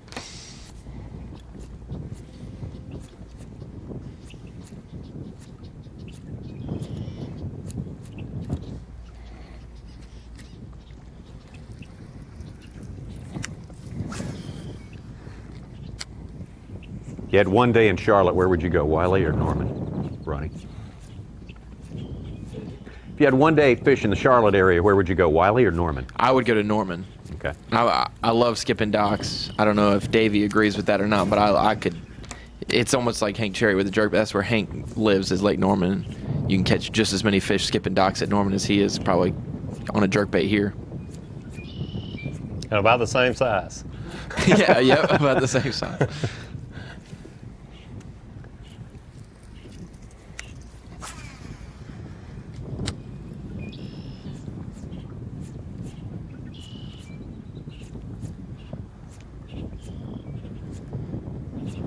We're trying to figure out exactly what Hank Cherry's catching schedule is, I'm saying about one every 2.5 minutes. I think you're right. So you take 2.5 hours.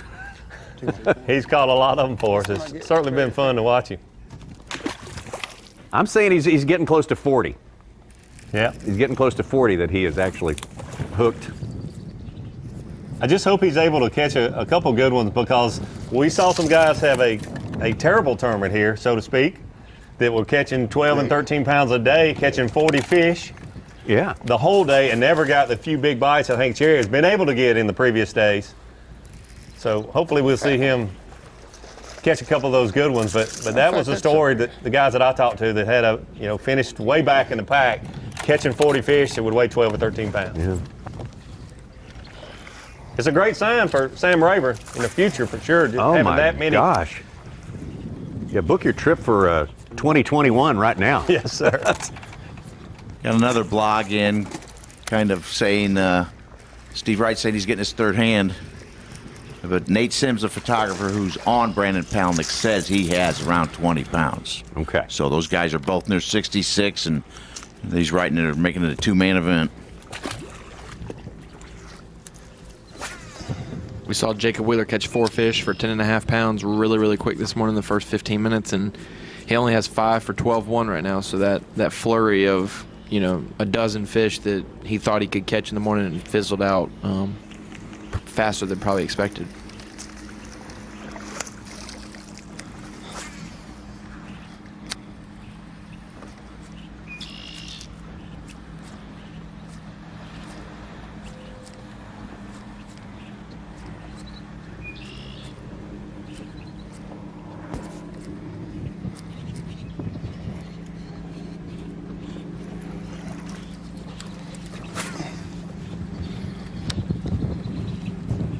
Maybe Hank Cherry's got it figured out. In baseball, don't the throwers from the side, don't their arms last longer, their shoulders? Yeah, Don't they that's have more right. life? That's right. They don't have to have as much Tommy John work right. done. And Yeah. Hank Cherry's probably got it figured out there. As much as he throws a jerk bait, he's got the right form to be able to throw it for many, many years to come.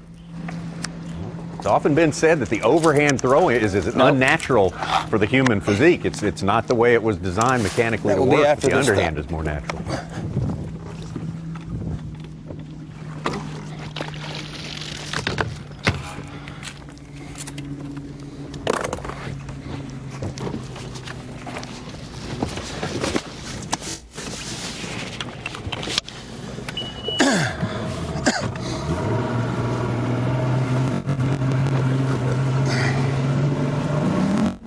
You can just hear the frustration just in his breath there. It's just catching so many fish and hasn't had that good bite yet this morning.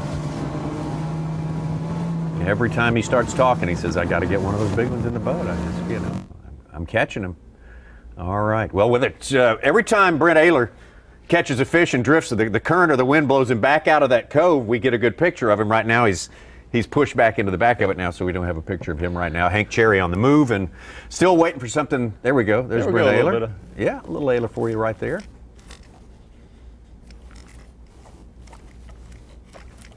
Try him a little further out, Brent. You never know. I think maybe when Hank settles down. Yesterday we had coverage of him all day once he was fishing. But hopefully we'll have some coverage of him once he settles down and starts catching them. And again, you see our unofficial scoreboard at the bottom, and according to all our pretty reliable sources, it's way closer than what it appears. There's some Palnick weight that's not appearing in the official record as yet. So these guys both close to 66 or so pounds. Yeah, his phone's out of range. We just had like Jeff Creek coming to range and ping, ping, ping, all 5 of his fish catches showed up. Bryn Taylor's hooked up.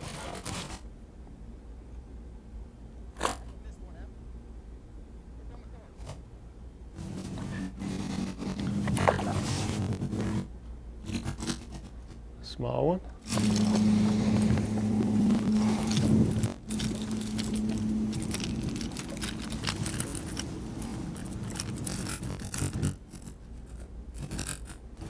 Even though that's a small fish, get a pretty good look at that jerkbait there. It's definitely bigger than what we're seeing a lot of the other guys throw. There's Hank. Oh. Yeah, last one. Gary. We saw in 20. You got time for no damn card. You sleeping or what?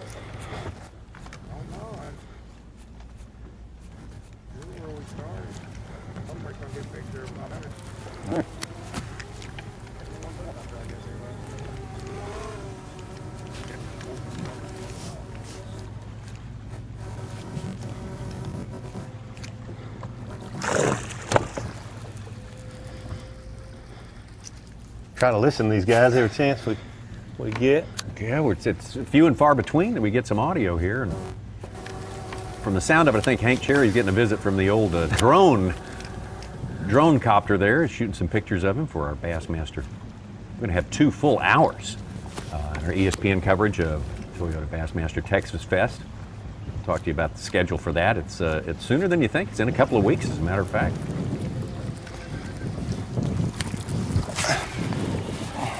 Somebody that know I'm fishing again, think they're selling insurance again?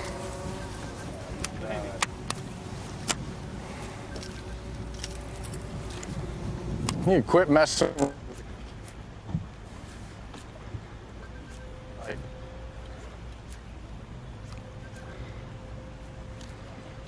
What I was going to say, Davey, Tommy, is that just down the road, Toledo Bend, we saw Hank Cherry get a top 12 in 2016, but he was flipping. But the time before that, we went in 2014. That was when Porosnik won. He caught just as many fish probably at Toledo Bend on a jerkbait as he has here. And I remember there vividly covering him on the water for day 1 or day 2. He had lost so many fish that week that could have helped him, but he was catching fish on a shad, bunch of shad on his jerkbait. Like it was during the shad spawn, so he was utilizing that there as well. Yeah.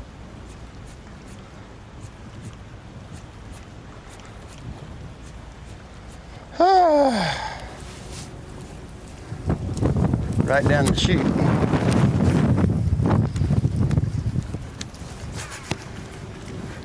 Right down the chute.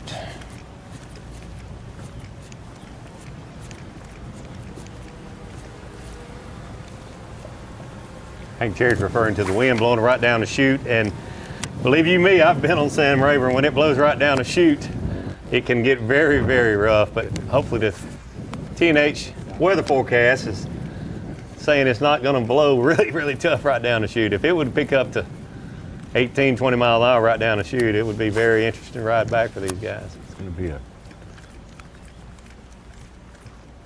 we say half the speed of yesterday's wind, so we'll see if it turns out to be true.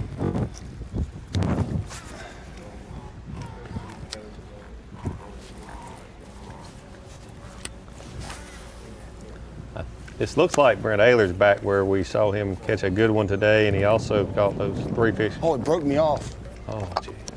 Hank Cherry had.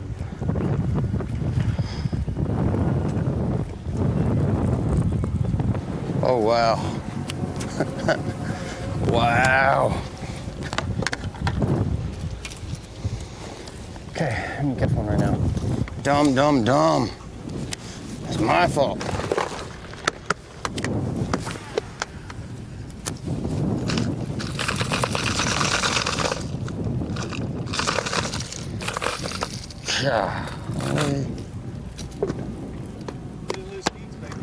No. I didn't lose Skeet's bait, but I just lost mine. He's sensitive about that. I don't know how big it was, but it sure felt good.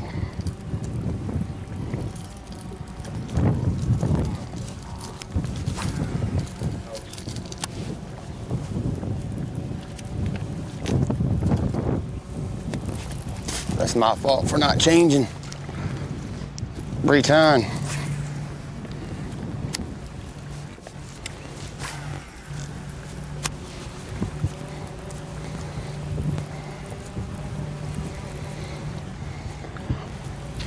I just got a message from Hank Cherry's wife, Jacqueline, and she brought back to my attention. We saw earlier in the year, Hank had a arm or like a wrist brace because he has like a torn ligament in his left hand. So I think he likes casting just with his right hand, but that would make sense to why he was minimizing the use, only using it for reeling and not for casting or handling fish and stuff. Appreciate that little note. Certainly makes sense. Kind of fills in the info for us there. I think him and Pipkins were the two guys who had I hand knew, or arm trouble this year. That guy yesterday, awesome guy, but I think there's no way I'm gonna have him back down my trailer. I was worried about him pulling you out of the drink. Yeah. After you put it on the bump. I agree. I'm with you.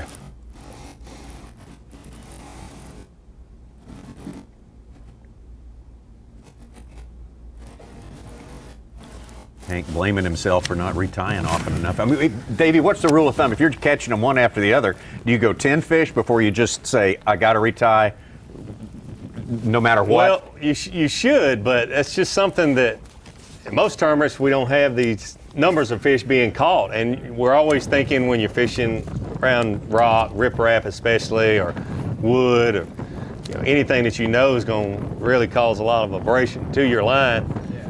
But catching these fish does the same thing, these smaller fish with the hooks slinging around and nicking the line, that sort of thing. But I've done the exact same thing Hank just mentioned. You get caught up in catching these numbers. You're trying to focus on what I need to do to catch a big fish, and you kind of lose track of the fact that you've caught maybe 12, 15, even 20 fish and haven't retied. A few more casts. And lo and behold, you finally get that good bite. On stuff, and it just doesn't seem to happen. It's like you got to go to where they're at. You're one little corner here, one little corner there, throw there, and then go to the next spot. Normally this kind of fishing, you can just run the pattern and just run and run and run, and it happens. Right now, I keep running and running, and the bites are happening exactly where the bites happened. I guess that's comforting, but at the same time, I keep trying to catch other fish.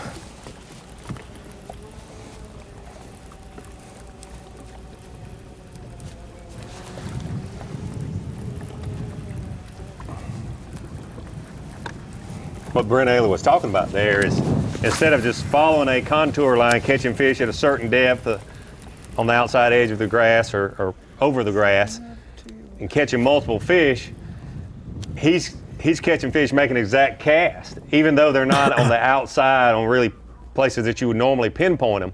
And there's, like he said, that's comforting that he's got a few places that he can pull up and make a cast and expect to get a bite on an exact cast.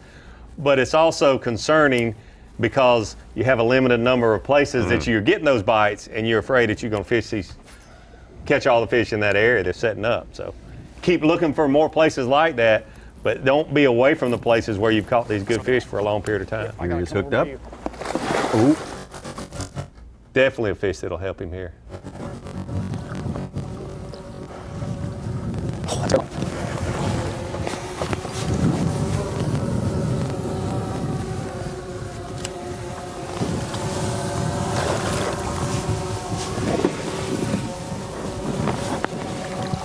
There we go. Wow.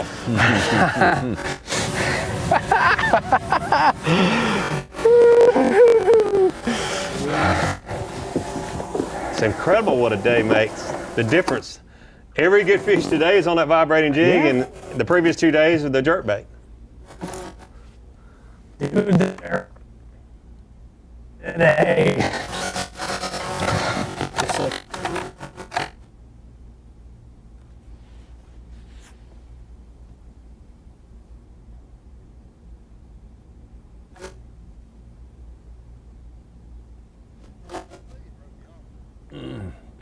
So close.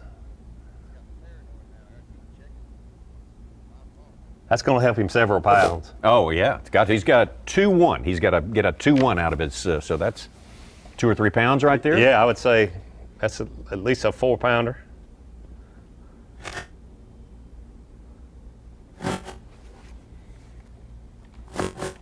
He was at 19.1, puts him at minimum of 21. 21.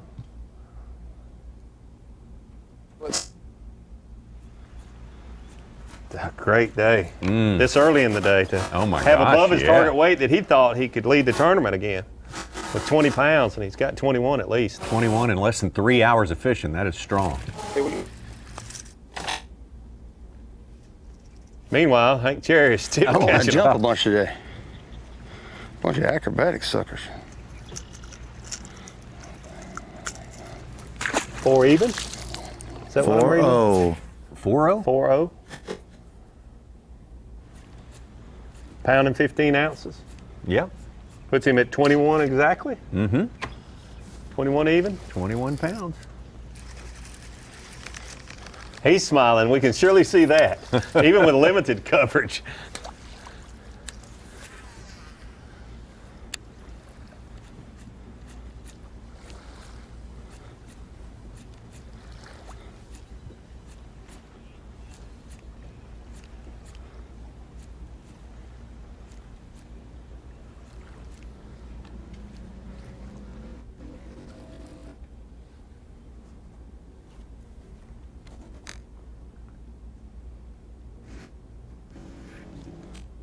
There's a guy that's feeling really, really good about his chances.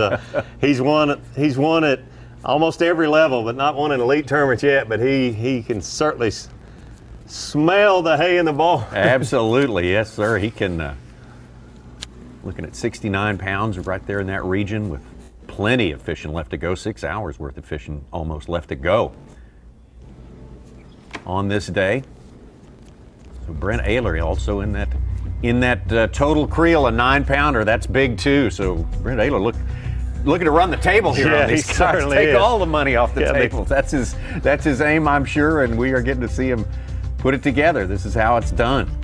I mean, it's really amazing that this lake is fishing as big as it is. Obviously a very large fishery, but even at that, when we get down to the final 2 days, you seem to have the guys that are catching them in one section of the lake, and they're spread out from the dam all the way up the lake north of here. But the bigger fish and the numbers seem to be coming from mid-lake. Mid-lake. Have more guys up on the very northern end. It's unusual that we have so many guys up there. There's Alton Jones Jr. back in an area. Had the big fish, big stringer of the tournament so far. Yeah, almost 27 pounds yesterday. Dustin Cannell making a run today, doing very, very well. Yep. Jacob Wheeler, we talked about him a good bit this morning. Brandon Polnick, the guy that no service where he's at, but every time Bryn Taylor makes a punch, Brandon Polnick counter punches. We'll see if he'll do it work. Some great shots from Jason Christie as we watched our Hummingbird lay of the lake right there. Remind you, our Bassmaster Live coverage from this afternoon starts at 11:30 local time, Lufkin time, 12:30 Eastern time. Have 3 more hours of it. Who knows what it's going to be like an hour and a half from now when we pick the thing back up. Weigh-in coming up at 5:30 Eastern time today. Dave Mercer will have them all lined up and ready to go as we take the field down to the final 12 who fish for the championship for the $100,000. See if someone can catch one bigger than 9-1 and pick up a Toyota Tundra truck as well. Big day. They're one of the biggest events of the season here on Sam Rayburn. And man, they are catching them big time. It's been a thing of beauty so far. We're going to take our hour and a half break and be back for the afternoon session. We will see you then.